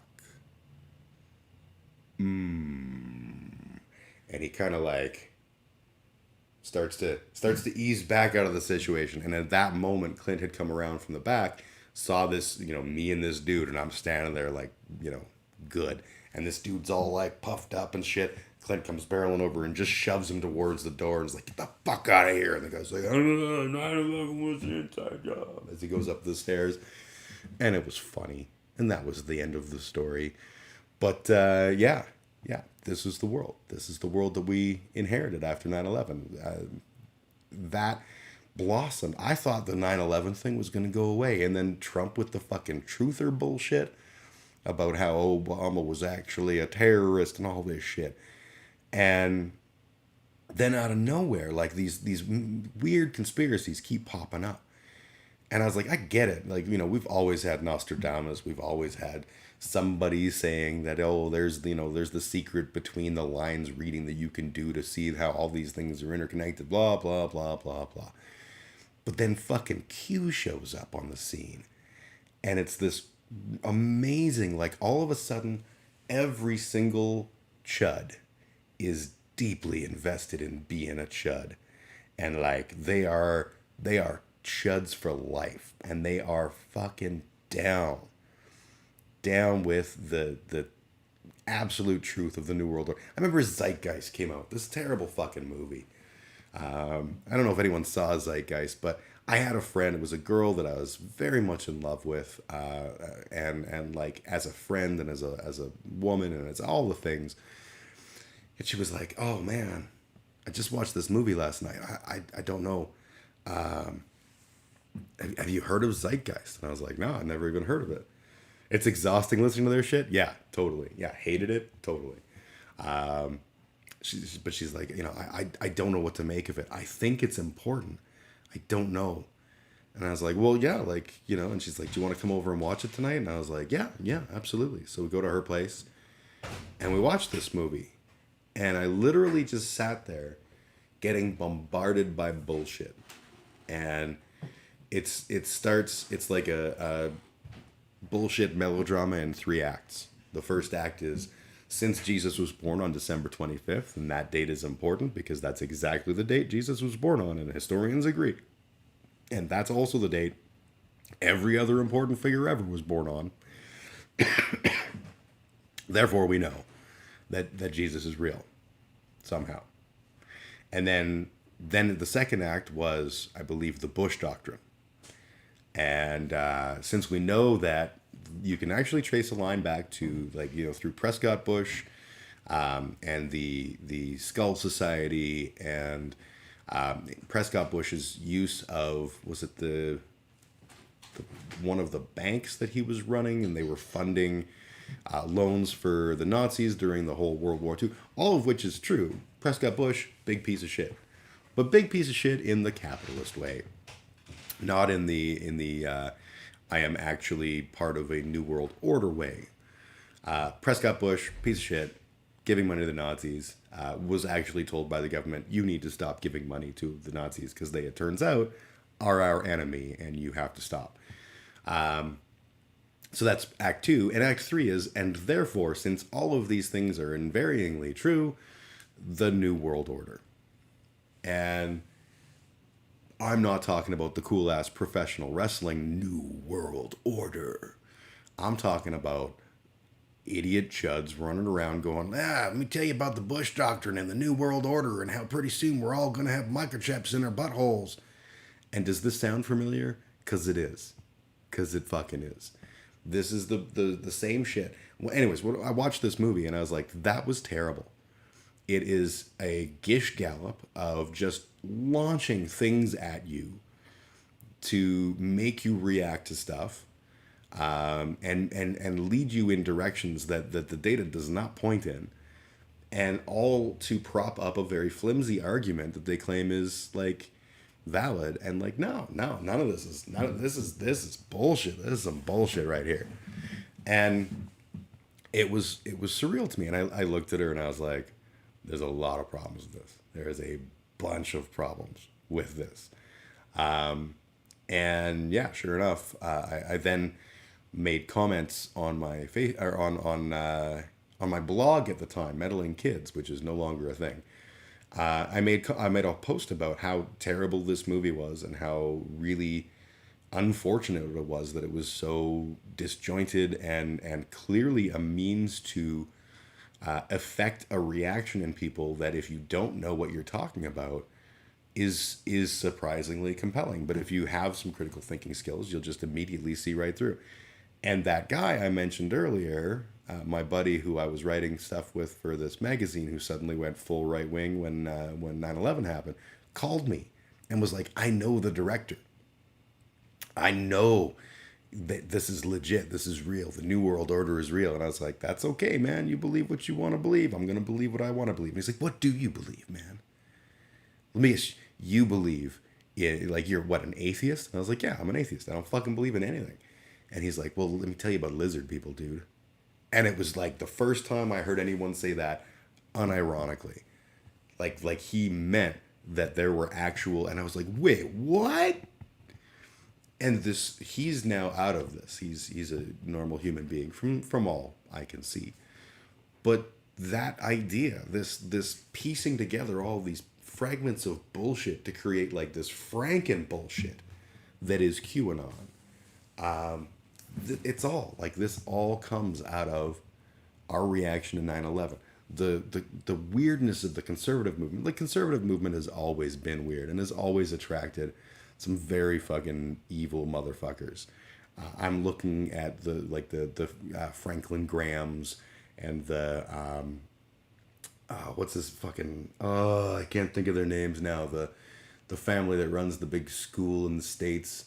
The just had a big thing a while back about how the husband was getting cucked intentionally, like, you know, would like pay this guy to have sex with his wife and all this kind of stuff, like, and how that's a huge the Falwells, yeah, like, you know, the moral majority, all of these groups, like, they were always there, as was the Klan, and the Nazi skinheads, but like conservatism really isolated, and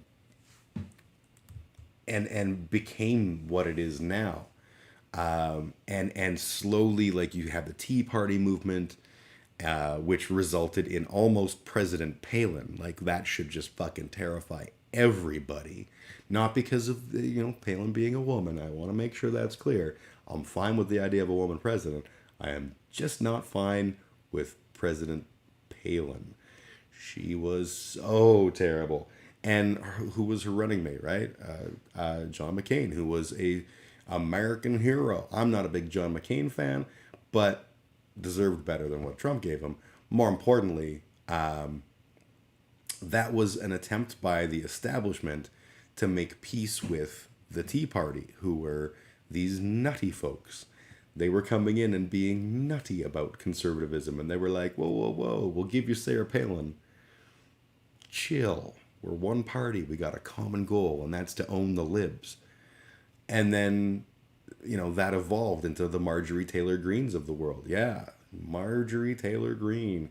And this idea that somehow the Republicans, who are almost exclusively creeps and candy offerers, are somehow the party that's like trying to stop the child trafficking. Like, you want to stop child trafficking? Arrest Matt Gaetz. That'd be a thing. But you know, but they love irony. They're the party of civil rights, right? Because you know, or not the party of civil rights. They're the party that ended slavery. Because way back, 100 years ago, when all the racists were of a different name, they were the name that went in through the Emancipation Proclamation as the people who ended slavery. That does not mean that the people who are in the Republican Party are opposed to slavery. They are the party of the working people, because shut up and work for me. Just so much irony. I have to vote Liberal because the Conservatives are leading in my riding. I wanted to vote NDP. I'm voting NDP no matter what. And it's simply, maybe I'm throwing away my vote, but I'm voting my conscience for once. I'm not voting strategically. My neighborhood, I believe the last election we elected a Liberal. That's who I voted for. I don't like the fact that I can't even remember if we won, says a lot. This election is such a joke. I am so not into it.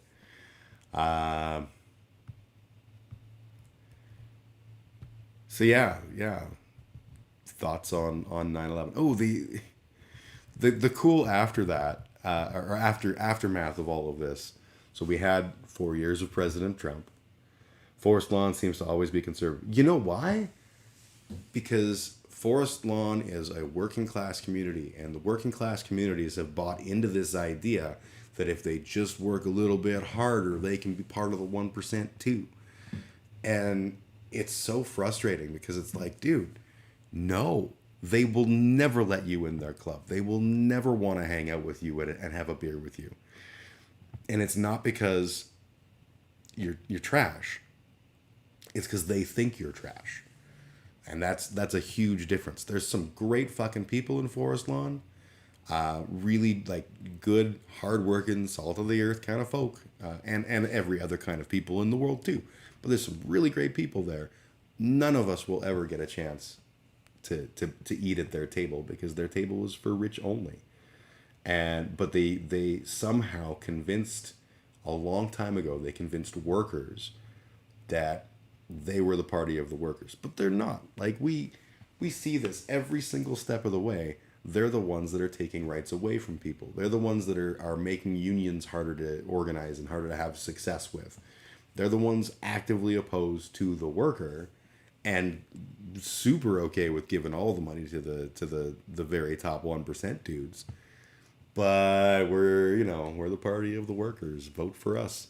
Otherwise, you'll wind up with some liberal who wants to tax you more. Doesn't matter that those taxes will go for programs that directly affect your life and make your world better. What matters is that, they're going to increase your taxes. It's the same argument like when people talk in America and they're like, well, yeah, healthcare, that'd be cool, but like, who's going to pay for it? No way we could pay for it. No, the only reason you can't pay for it is because you're so used to the idea that you shouldn't have to. And yeah, your taxes will go up, but all of the other fees associated with healthcare will go dramatically down. And that government oversight will result in calming of the overcharging of those services that's currently willy-nilly. And you wind up with a better situation where you have more and you are happier and you're paying less for it. So, but more taxes. Yes, Jerry, more fucking taxes, but less overall cost. Why am I giving the go? Shut up.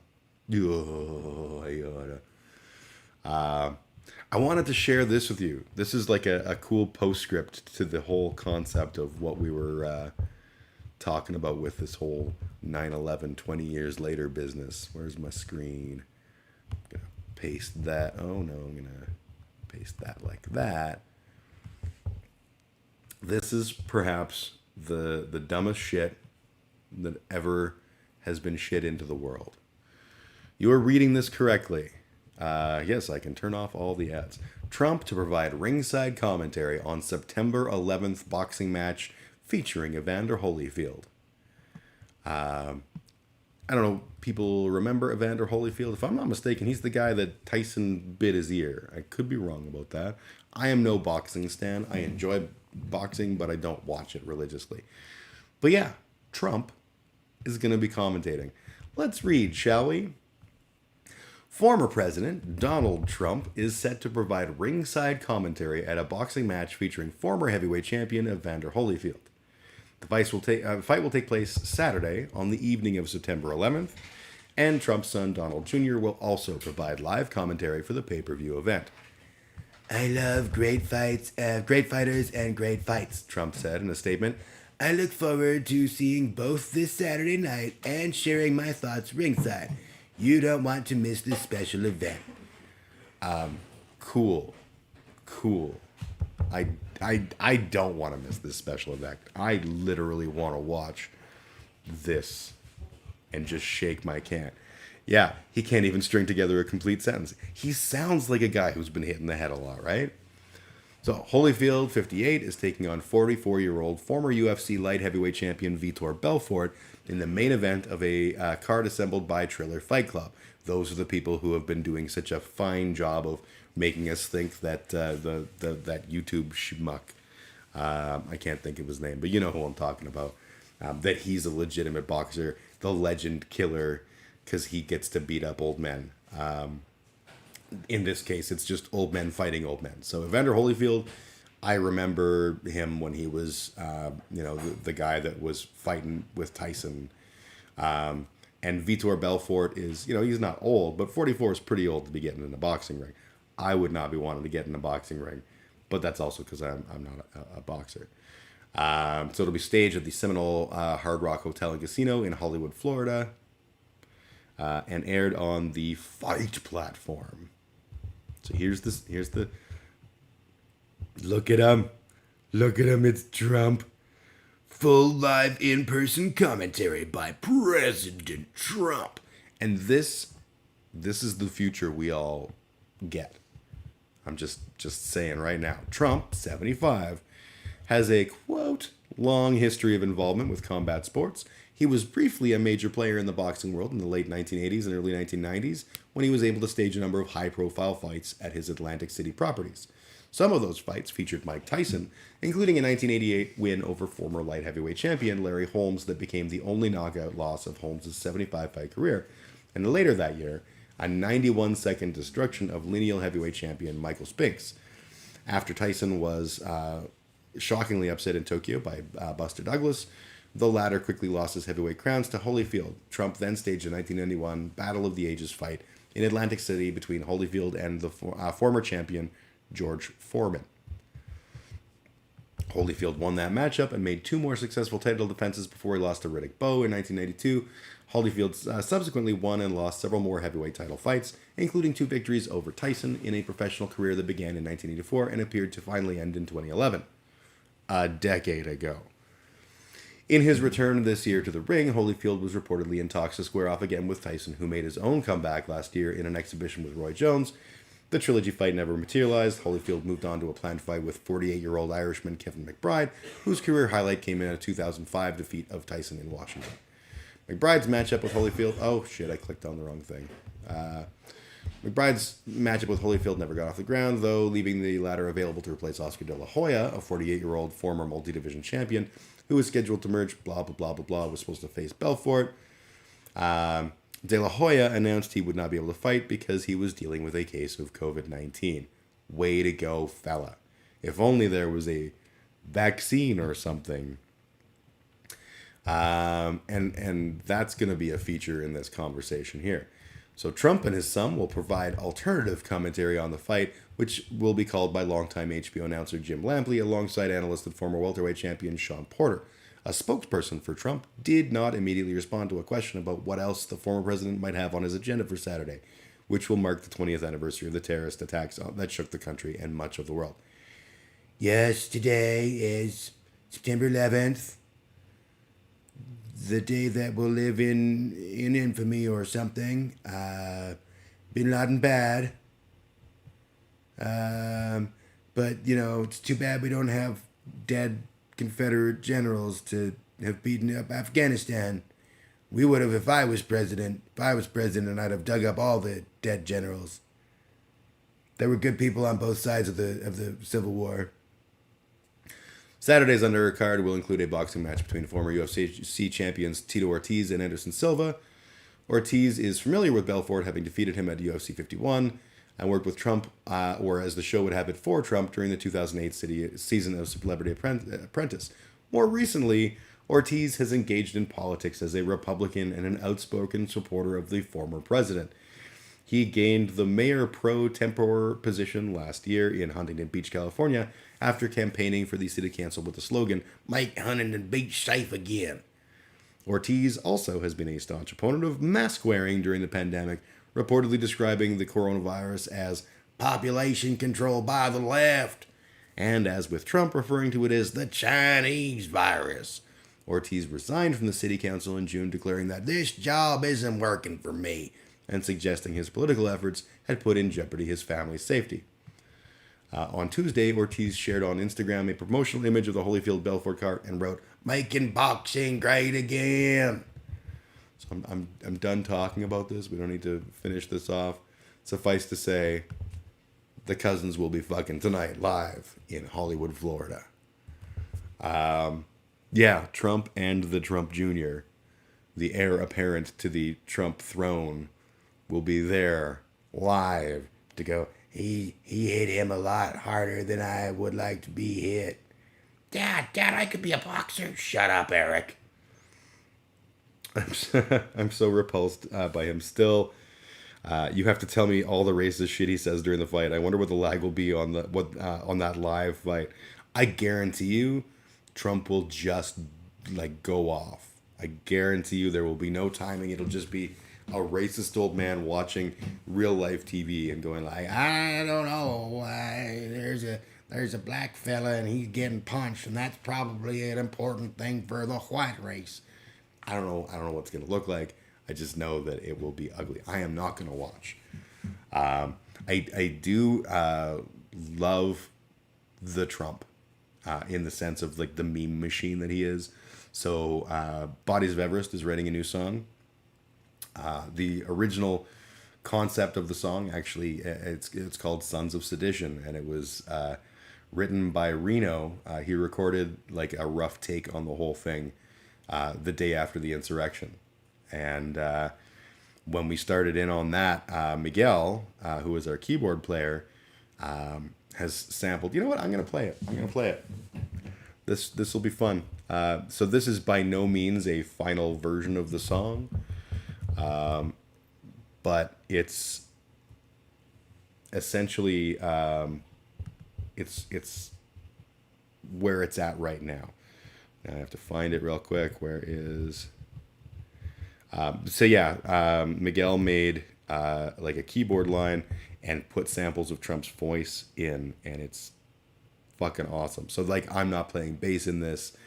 It's our drummer playing guitar and drums. So here we go. Is that gonna play? But I said, something's wrong here. Something's really wrong. Can't have happened. And we fight. We fight like hell. And if you don't fight like hell, you're not going to have a country anymore. Sons of Sedition. As this enormous crowd shows, we have truth and justice on our side. So we're going to walk down Pennsylvania Avenue. I love Pennsylvania Avenue. And we're going to the Capitol. But we're going to try and give our Republicans, going to try and give them the kind of pride and boldness that they need to take back our country. So let's walk down Pennsylvania Avenue. I want to thank you all. God bless you, and God bless America.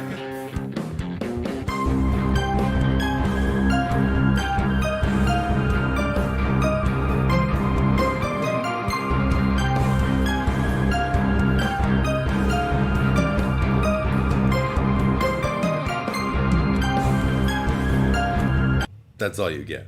You don't get the whole song. But I love that. I do. Miguel did an amazing job. Like I said, totally very rough.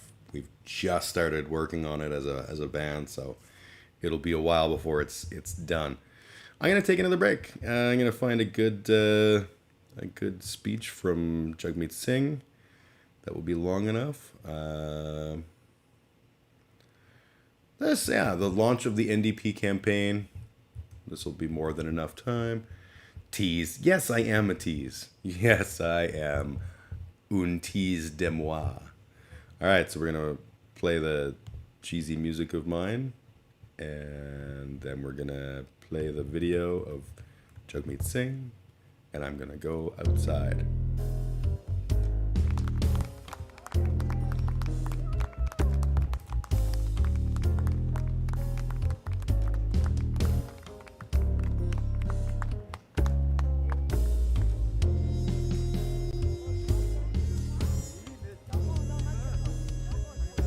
Is he gonna give a speech?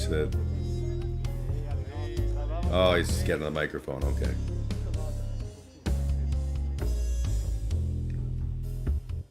Merci.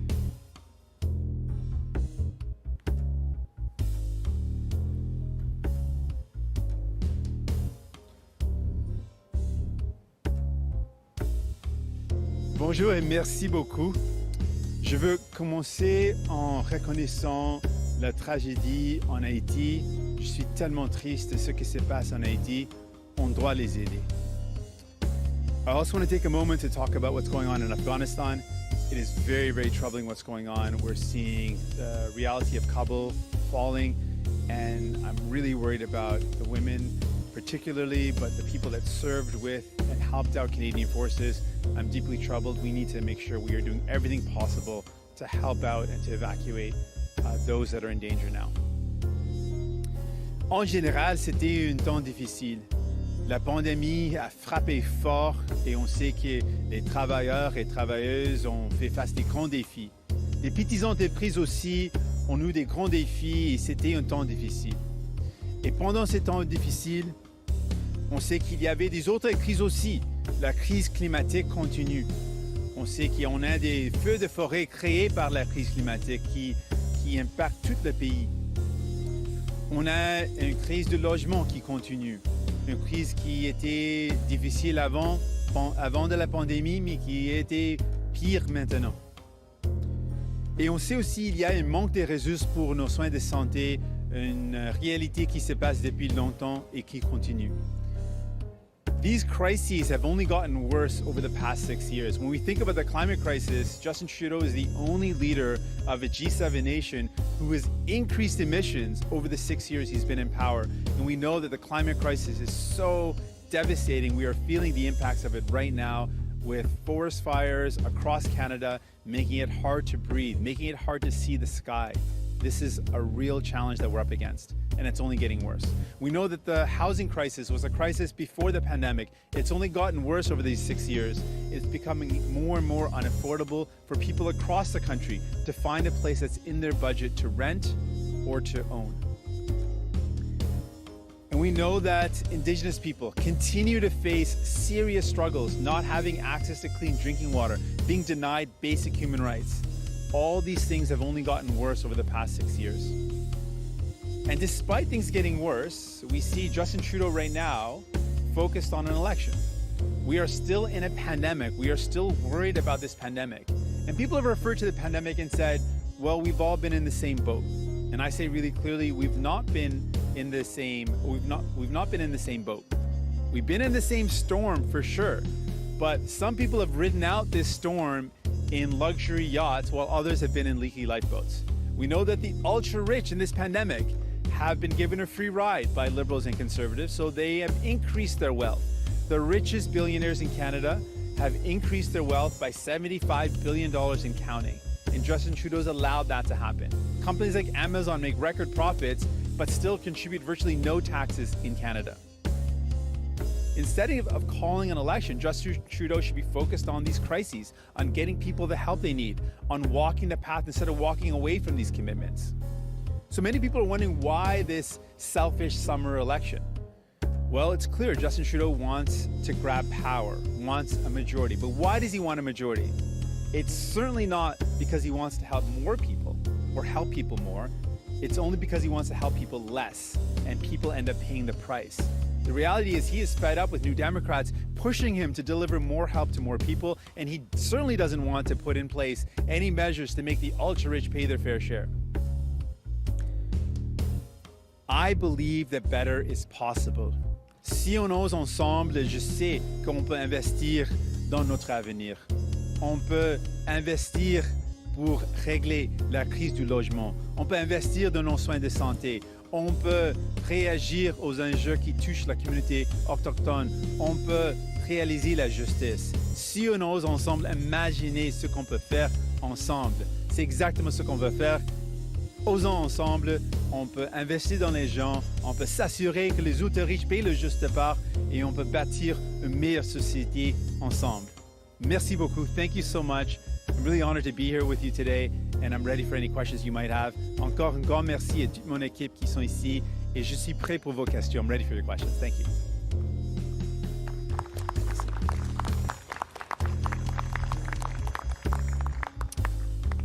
Merci, Jagmeet. On va commencer avec les questions sur l'endroit. On va passer à Jean-Sébastien Cloutier de Radio-Canada. Bonjour, M. Singh.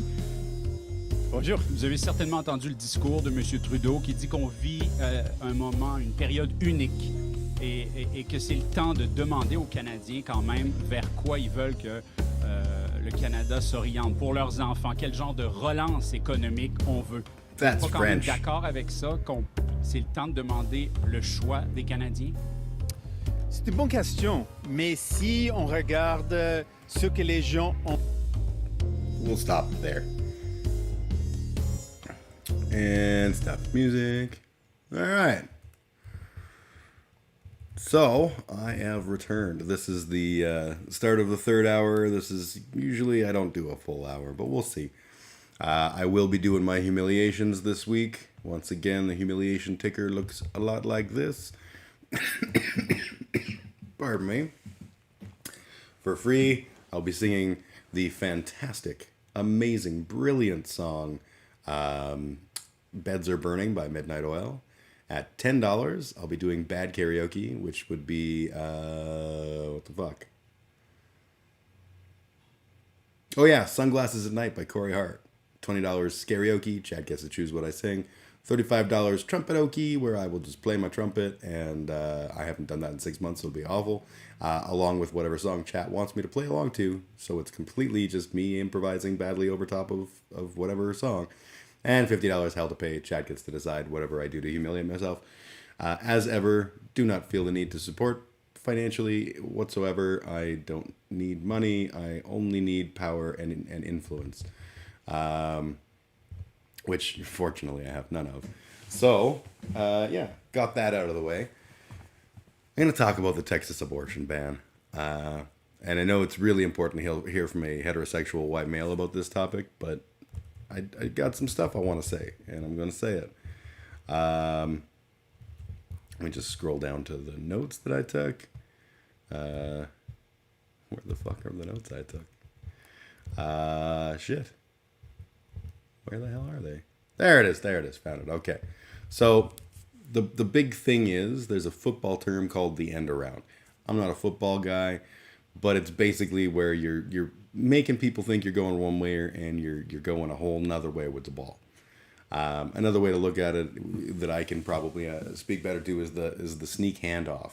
So the quarterback gets the ball and hands it off to somebody, but you're not supposed to notice that he handed it off to somebody, and that guy's going to run with the ball, and hopefully you think the quarterback still has it, and he fakes like he has it and goes for a pass, and that's designed to make you, your eyes go one way while the ball goes the other way. That's the whole concept of it.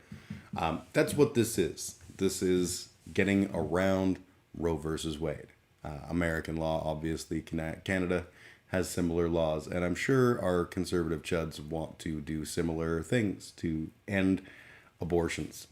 I want to talk about that.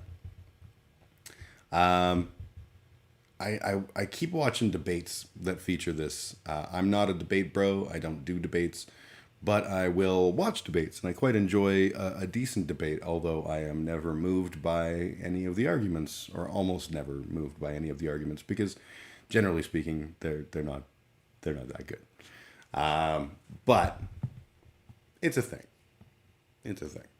So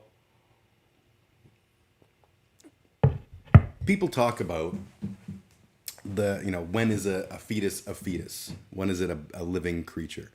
And we don't have an answer to that.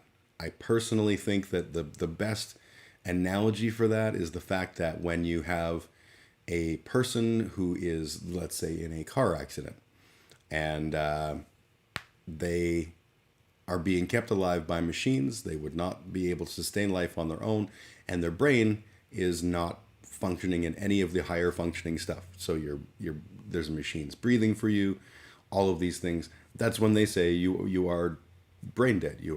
There's no coming back from this. Your brain doesn't work, therefore you are no longer the person you were, and your family can make the decision to pull that plug, which is murder. But an understandable and reasonable murder, perfectly acceptable murder. I am not against euthanasia. I'm not against ending life in circumstances where somebody's on machines. I'm not against any of that. But it's an interesting thing that we keep focusing on the heartbeat, because the heartbeat isn't enough at the end of things. It's just not. If the heart is beating and beating on its own, we still say that's not a living human. But apparently, that doesn't work when we're talking about vaginas. That's a thing. First breath until then it's technically a parasite. I don't know where that line is. I would say it's definitely what it boils down to is that it's not a living thing at 6 weeks. It's not a living thing at 10 weeks. Where the line is, I take the same approach as you, that it's not a separate, indivisible entity until it's on its own and capable of sustaining its own life. But I understand why people are like, well, that's a living thing. But some weird thing that they decide is like the precursor of a heartbeat, because those are not heartbeats at 6 weeks. That's not a heartbeat. To me, that is bullshit. It is utter bullshit. That's not a living, capable of sustaining itself thing. The arguments often talk about late-term abortions. And they present that late-term abortions are a huge, huge part of the equation.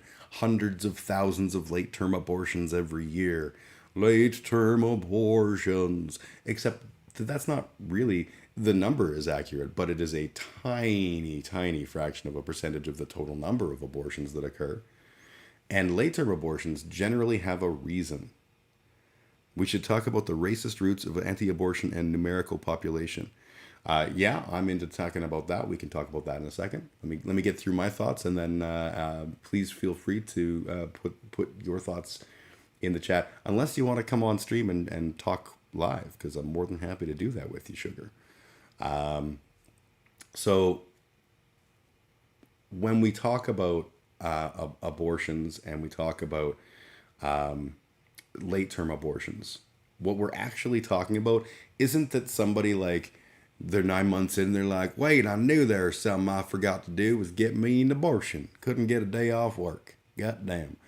It's like medical. It's situations where, like, you will die, or the baby will die, or both. That's what late-term abortions end up being. And personally, you don't like being on camera. You don't have to be on camera. You can just be your voice. Just put it out there. I don't have to put you on screen. So late-term abortions, that's another way of faking what you're really talking about. What you're really talking about is that you are of the opinion that this is a living thing and that it's wrong to kill it. And I don't disagree that killing is wrong. I'm opposed to killing, particularly the killing of me. I'm definitely against that. But not wanting something to happen and it happening anyways, that's what we call living in the really real world. Not everybody gets to have a say on whether or not somebody has an abortion. We talk a lot about, like, you know, well, we have condoms, we have all kinds of things. Women should just fucking know better. Don't get me wrong. That is exactly, I said that for the very purpose. It's always on the women to know better than it is on the men. But let's just say that, you know, a woman is having an abortion. Does that mean that she did not use a condom?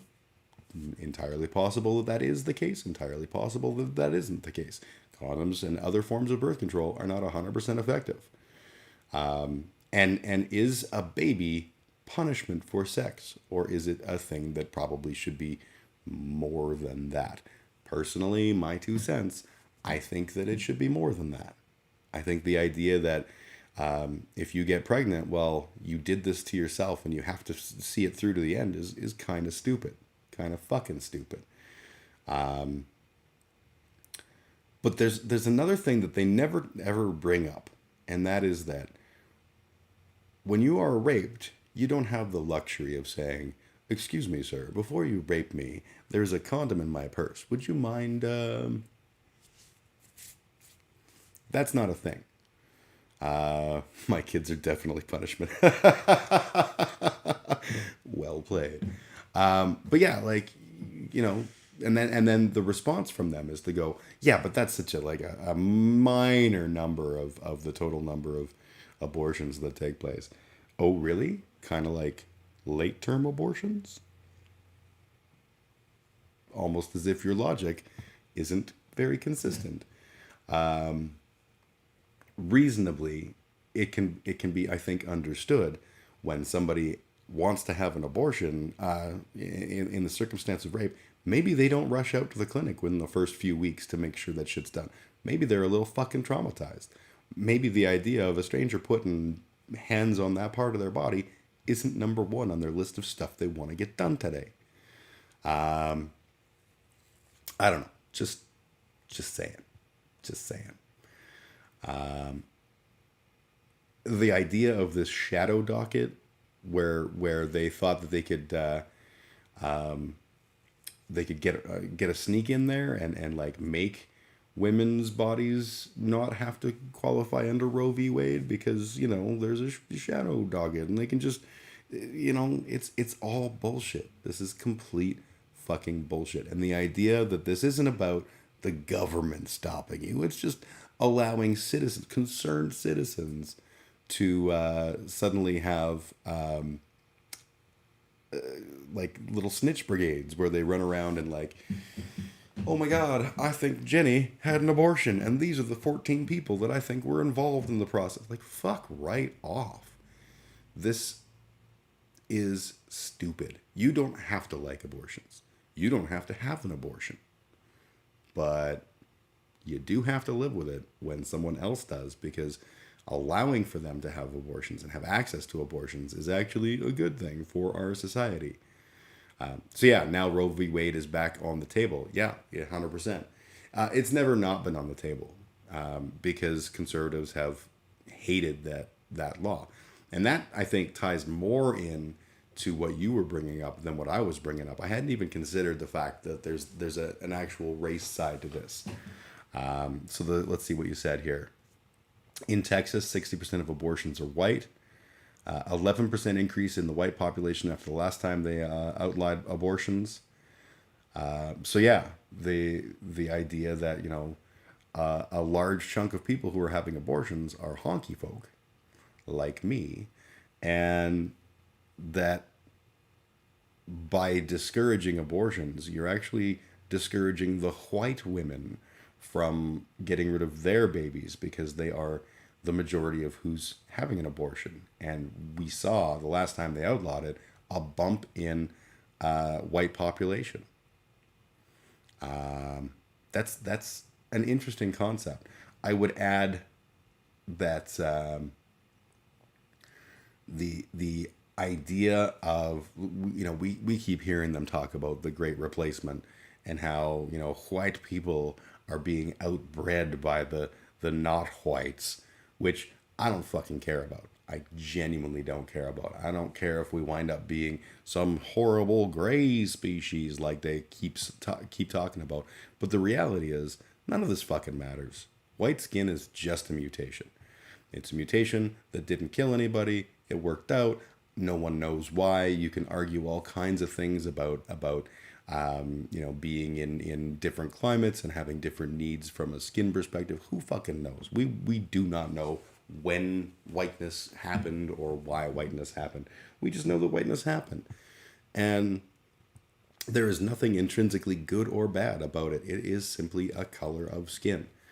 I don't think the people who murdered their own messiah should be allowed to have an opinion on who lives or dies.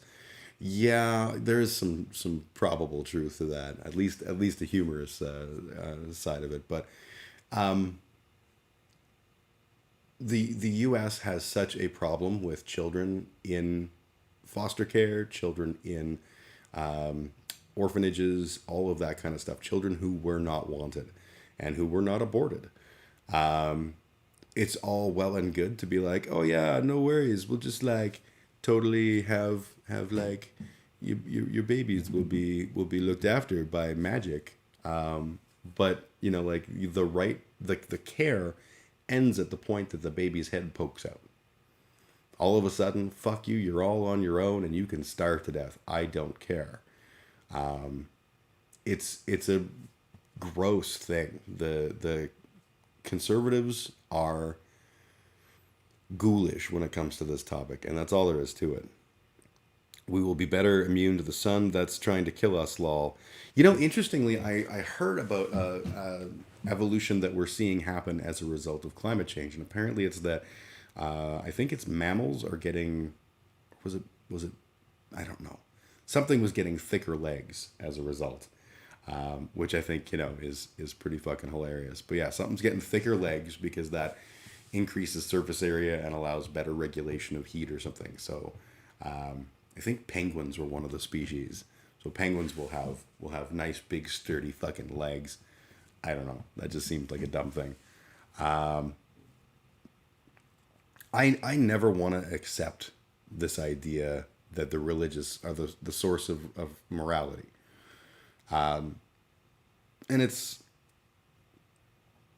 that's what I come back with now. How many kids have you adopted? Totally. And that's even uncomfortable because of the things like the 60 scoop or sweep. I can never remember 60 sweep, 60 scoop. And the you know, birth alerts and all that stuff. Like, you know, I talked about this last week, the really cringiness of it used to be like people would have, you know, 4 indigenous children and be like, oh yes, I'm doing a wonderful thing. These 4 children were seized from their horrible, terrible, awful indigenous mother, and I've taken them in and I'm doing the wonderful white knight thing of raising these children. And now we're like, actually, you're just a part of a system that's whole purpose was to remove those children from the parents for any reason and make it so that they are raised without their culture, so that they have to glom onto the honky culture. And it's part of that whole genocide monster. So I don't even want them to adopt, like, you know, holy, just a weird thing there. But yeah, like, you know, if someone's going to have a baby and they don't want that baby, they should not be forced to have that baby. Period. The idea that the state can say, no, you just go ahead. And before anyone fucking, I know no one in my chat's going to say it, but before anyone says it, like, fuck your my body, my choice when it comes to vaccines. This is a different thing. A baby is not a contagion. They are parasitic, but they are not contagious. You do not, you know, hop on a crowded bus and 3 people get pregnant. That's, unless it's the wrong kind of bus, that's not happening. People having babies isn't crashing the healthcare sector. People having babies isn't causing the economy to slow down. In fact, I would say they're opposites. It's using words badly, and fuck those people for all they're worth. Fuck off with that. I can't stand those white knight movies. I was dating a guy who put on the movie The Blind Side, and I left. Fuck all that. Didn't even want to discuss it.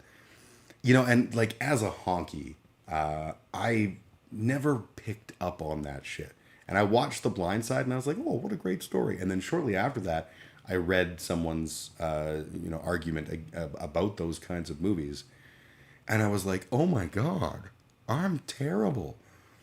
There is a part of me that wants to buy into that fantasy, right? Because the culture I was raised in and all this stuff, that this is a beautiful story of this poor child who was, you know, so stricken by life, and he was given this opportunity by these wonderful, kind-hearted people who went through their own, you know, struggles as a result. Like, isn't that a beautiful story?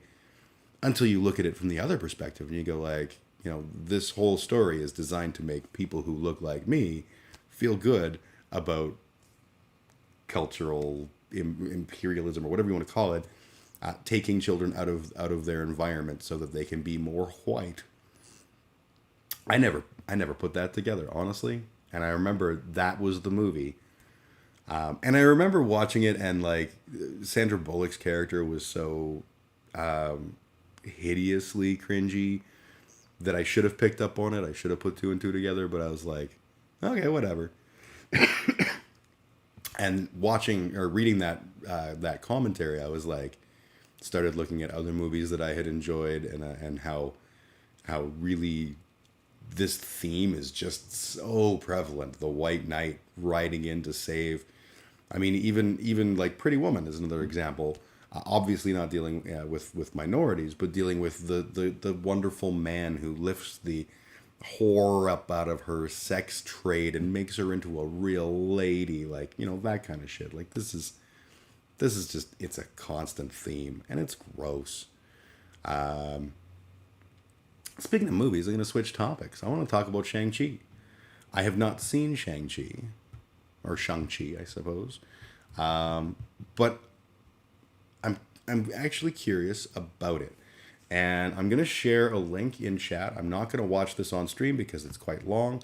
But this is, I think, a really good review of Shang-Chi by 2 men, David Chen and Walter Chow, or Cha, I think. Who the video is called "Weighing the Benefit or the Merits of Shang-Chi." I see Sugar Ray. My good friend Colin, his parents worked with indigenous addicts. He totally buys into the white knight fallacy and ignores how privileged his life was because of the money they made off indigenous suffering. Totally. And that's the big thing is as honkies, we've been sold a narrative about indigenous people. That, you know, they are all drug addicts and alcoholics and vagrants and bums and violent and all the things that, you know, the bullshit that, you know, we were told. And so when you come with that narrative in your mind and you think about it, you're like, oh my God, I'm doing such a wonderful, noble act in helping these poor people. And that feels probably really fucking good. But that's not how things are. And the end result is that this behavior, the white knight behavior of saving them is ugly. And yeah, we've historically done things like paying more money to people who take in indigenous foster children.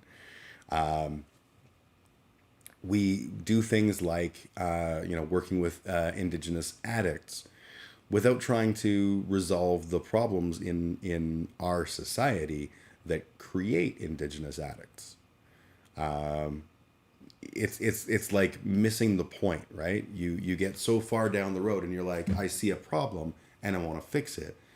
And instead of looking at the problem and saying, this is a symptom of a larger systemic problem, you go, well, that person has an issue and I can help them with that issue. And that's great. It's wonderful. But this is that whole teach a person a fish and they give a person a fish, they eat for a day, teach a person a fish, they eat for life.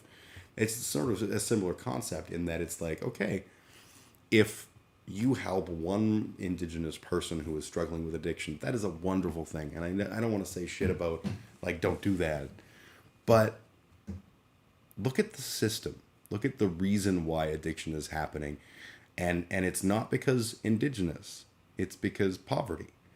And poverty is something that we can work on. Indigenous is something that we've proven that we can work on and that we should not. Residential schools were designed to address the Indian problem. The 60s sweep or scoop and all of these things are about addressing the Indian problem. They're not about addressing problems faced by indigenous people. They're about solving the problem that is indigenous people. And that is a very key distinction. And he's proud adjacent as though he did something, lol. Yeah, I know a guy who did a wonderful thing. Way to go me for knowing that guy. Like, fuck off. Anyway, Shang-Chi. I'm gonna switch topics. The link I provided again is two men of Chinese descent who are talking about the movie. I think it's really good. I didn't expect them to make a Shang-Chi movie, and it's because I've known of Shang-Chi since I was a kid. And it was never a particularly interesting comic book, in my opinion, or character. Shang-Chi eventually became much more interesting. They worked on the character. They had some good people writing, and made Shang-Chi more of a part of like the various. I think he was in the New Avengers, the Secret Avengers, or one of the Avengers groups prior to Civil War II. But just never was on my radar. And if you think about like actual Asian Marvel superheroes, it's hard to find anything, right? Honestly, I can only think of like Colleen Wing, obviously, not Danny Rand. Danny Rand was not Asian, but Colleen Wing, notable for Heroes for Hire, things like that. Sorry, what's it about? I'm not that. Oh, so okay, so in the original comic book, Shang-Chi was the son of the evil Dr. Fu Manchu. Yeah, I shit you not. They actually, Marvel leased the ability to use Fu Manchu's name and likeness for their comic book. He was the son of Dr. Fu Manchu, and Shang-Chi was a master of martial arts who would stand against his father and would fight for good and right and use his kung fu powers for awesomeness. Essentially, that's the whole comic book. He's a phenomenally good martial artist. I believe he has some like additional superpowery type stuff, but not like he's no Danny Rand. He's no Iron Fist. And in the movie, they made, I think, the correct decision to not go with the Yellow Scare as their backdrop. And they actually brought back the Mandarin character, as I understand things, to be the big bad and to be Shang-Chi's villain. I think also the father, but I'm not sure.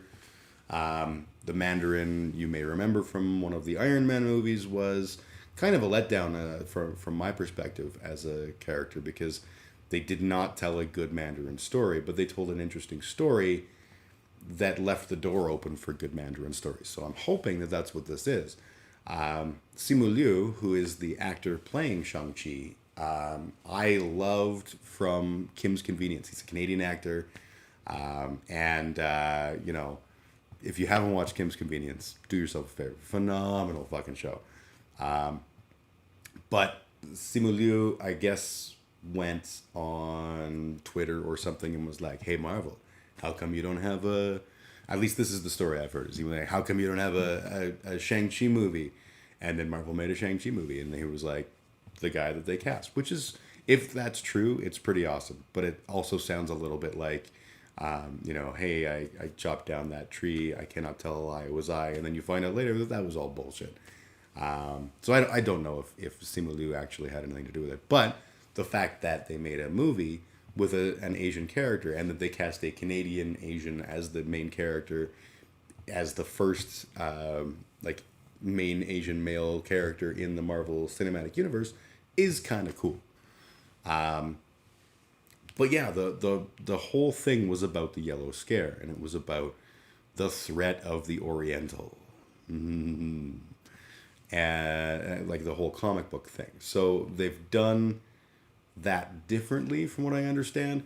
I really enjoyed it, and I strongly suggest, if you're remotely interested, watch this review. There are spoilers, and they say that at the very beginning. They're like they're gonna talk about spoilers, but they talk about how this film reacts, or makes them react, as film critics who are both of Chinese descent.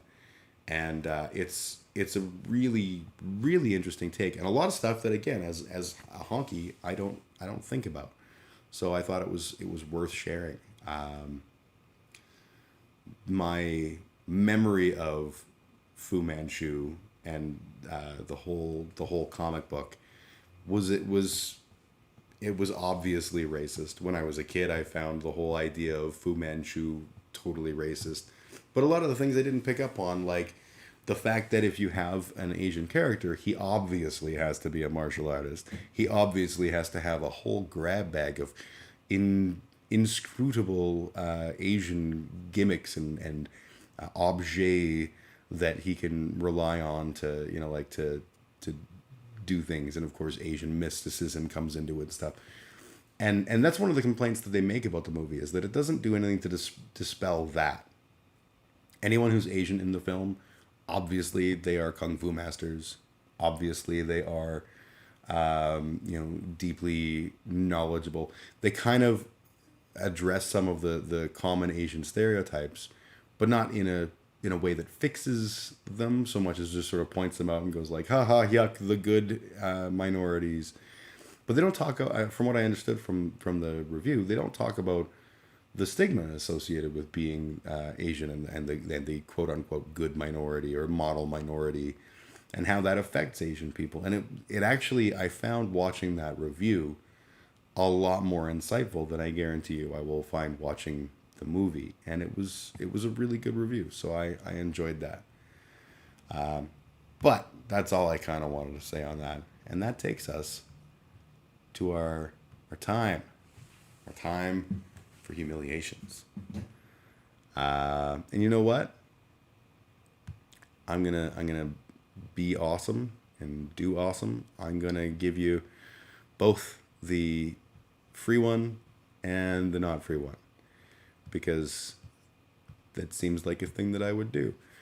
And how's my stuff lined up? Looks good there. If I go forward to the next one, is it gonna be the same? Okay, yeah, cool. All right. So I'm satisfied. We're gonna do our weekly humiliations, starting with the good one. I'm gonna give you the bad one for free, just because I want to sing it. I have no idea if it's gonna be any good. The good song will be "Beds Are Burning" by Midnight Oil. I loved Midnight Oil when I was in junior high. I still love Midnight Oil nostalgically. Fantastic band. And oh, you wooted. For a second, it looked like woof on my screen. I was like, you're barking? You're excited. Good. And the bad song will be the first song I ever saw live in concert. and that is Sunglasses at Night by Corey Hart. That was the first concert I ever went to. So let's switch over our view. And I don't have my chat box open. Visible. I should make that visible. It is visible. Oh, I'm on the wrong thing. One sec. Brain working. Where the fuck is my chat box? Okay, well, I will remove that, and I will re-add it, and hopefully that will do the thing. Let's just see if I can do the thing I want to do. There it is. Okay, and I will move that over here, and I will actually I'll put it right here, and I'll put it underneath this thing. And where the fuck is the window? There it is. Under there. And I will hide this thing because it's not really relevant. And it's going to look like shit, but at least we'll see if things are coming up. So, yeah, this is not... I'll have to worry about this another day, but that way I can see stuff. All right. Humiliations. It's time.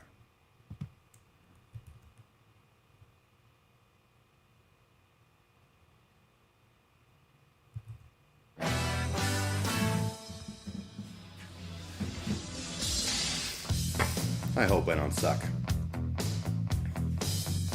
Out where the river broke, the bloodwood and the desert oak, holding wrecks and boiling diesels, screaming 45 degrees. The time has come to say fair's fair, to pay the rent, to pay our share. The time has come. A fact's a fact. It belongs to them. Let's give it back. How can we dance when our earth is turning? Oh, not in my range. And how do we sleep? Oh, our beds are burning. An octave down will work. How can we dance when our earth is turning? And how do we sleep while our beds are burning? The time has come to say fair's fair, to pay the rent now, to pay our share. I just learned I've been singing lines in that song all wrong for years. Me too, actually. Fall will scare the cockatoos from Kintaris to Yunnandamu. The western desert lives and breathes in 45 degrees. The time has... Oh, wait, whoa. Come to say fair's fair, to pay the rent, to pay our share. The time has come. A fact's a fact. It belongs to them. Let's give it back. How can we dance when our earth is turning? How do we sleep while our beds are burning? How can we dance when our earth is turning? How do we sleep while our beds are burning?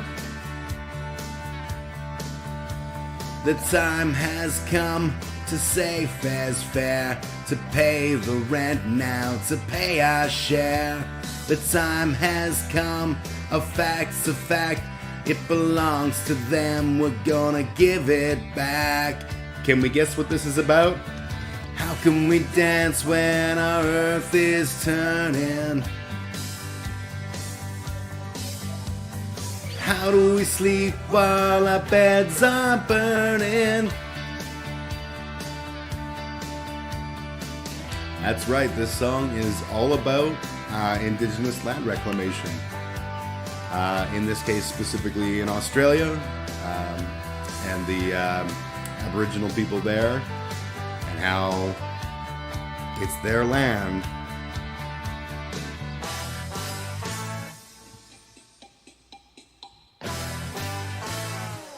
All right, let's see how well I can Corey Hart.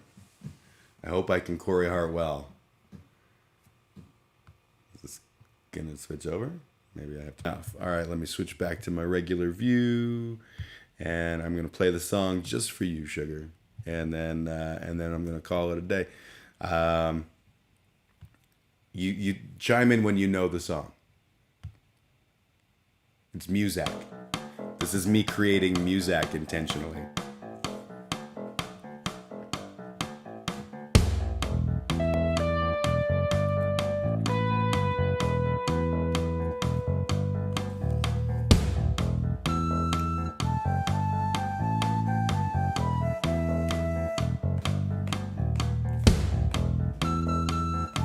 I love the flute as vocals.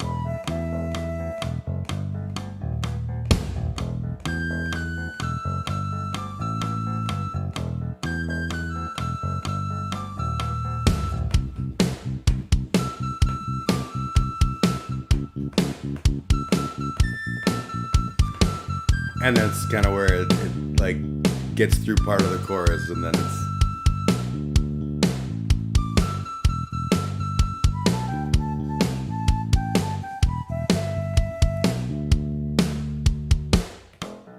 And then it's just looping. So yeah, that's a little project I was working on. I had a migraine and I couldn't think, and I wanted to work on band stuff, but I didn't have the brain in my head to do that because it was squished inside my head too tight. So I decided that I would. You just don't know what it is. Bryan Adams, Run to You. She's got a heart of gold. I'm gonna see if there's a karaoke version of that. And I will sing it for you now, and it will probably be terrible. Run to You. There's karaoke Run to the Hills. That would be awful. Oh, Whitney Houston did a Run to You. That's not what I'm looking for. Bryan Adams. I found it. All right, let's get the screen cut over here. This is just again for you because I enjoy you, Sugar. Is that gonna work? Is the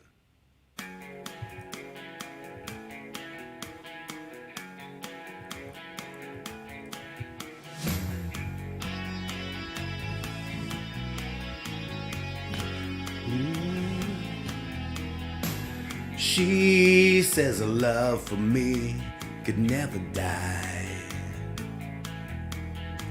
but that'd change if she ever found out about you and I.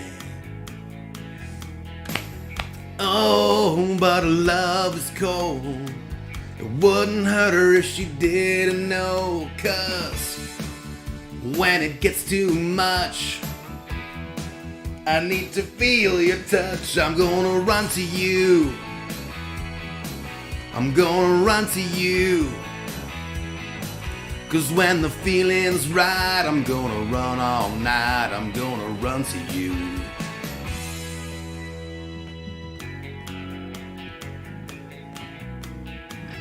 You're welcome, Sugar.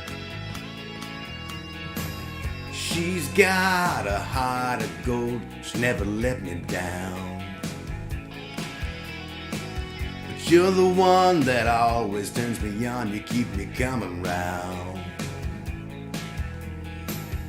I know her love is true, but it's so damn easy making love to you.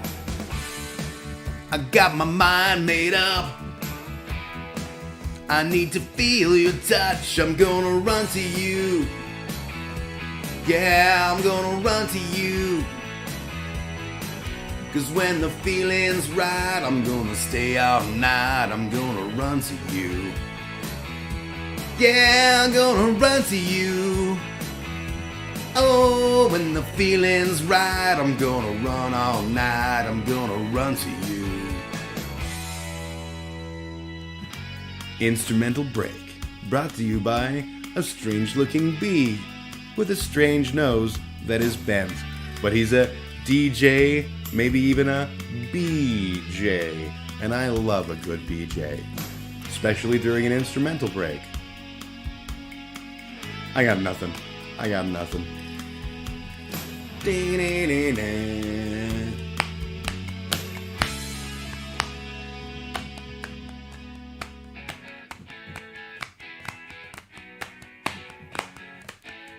Oh, I'm gonna run to you. Yeah, I'm gonna run to you. 'Cause when the feeling's right, I'm gonna stay out night. I'm gonna run to you. Oh, I'm gonna run to you. Yeah, when the feeling's right, I'm gonna stay out night. Oh, when the feeling's right now. Oh yeah, when the feeling's right now, I'm gonna run to you. Oh, oh. Yeah, I'm gonna run to you. Yeah, yeah. Oh, I'm gonna run to you, run to you, run to you, babe. Oh, I'm gonna run to you. Oh, I'm gonna run, run, run, run all night now. I don't know how that last part goes. All right. And that is your journey down Canadiana. Just got back from voting. Well, you missed all the fun. I'm glad that you voted. Don't get me wrong. Democracy is important.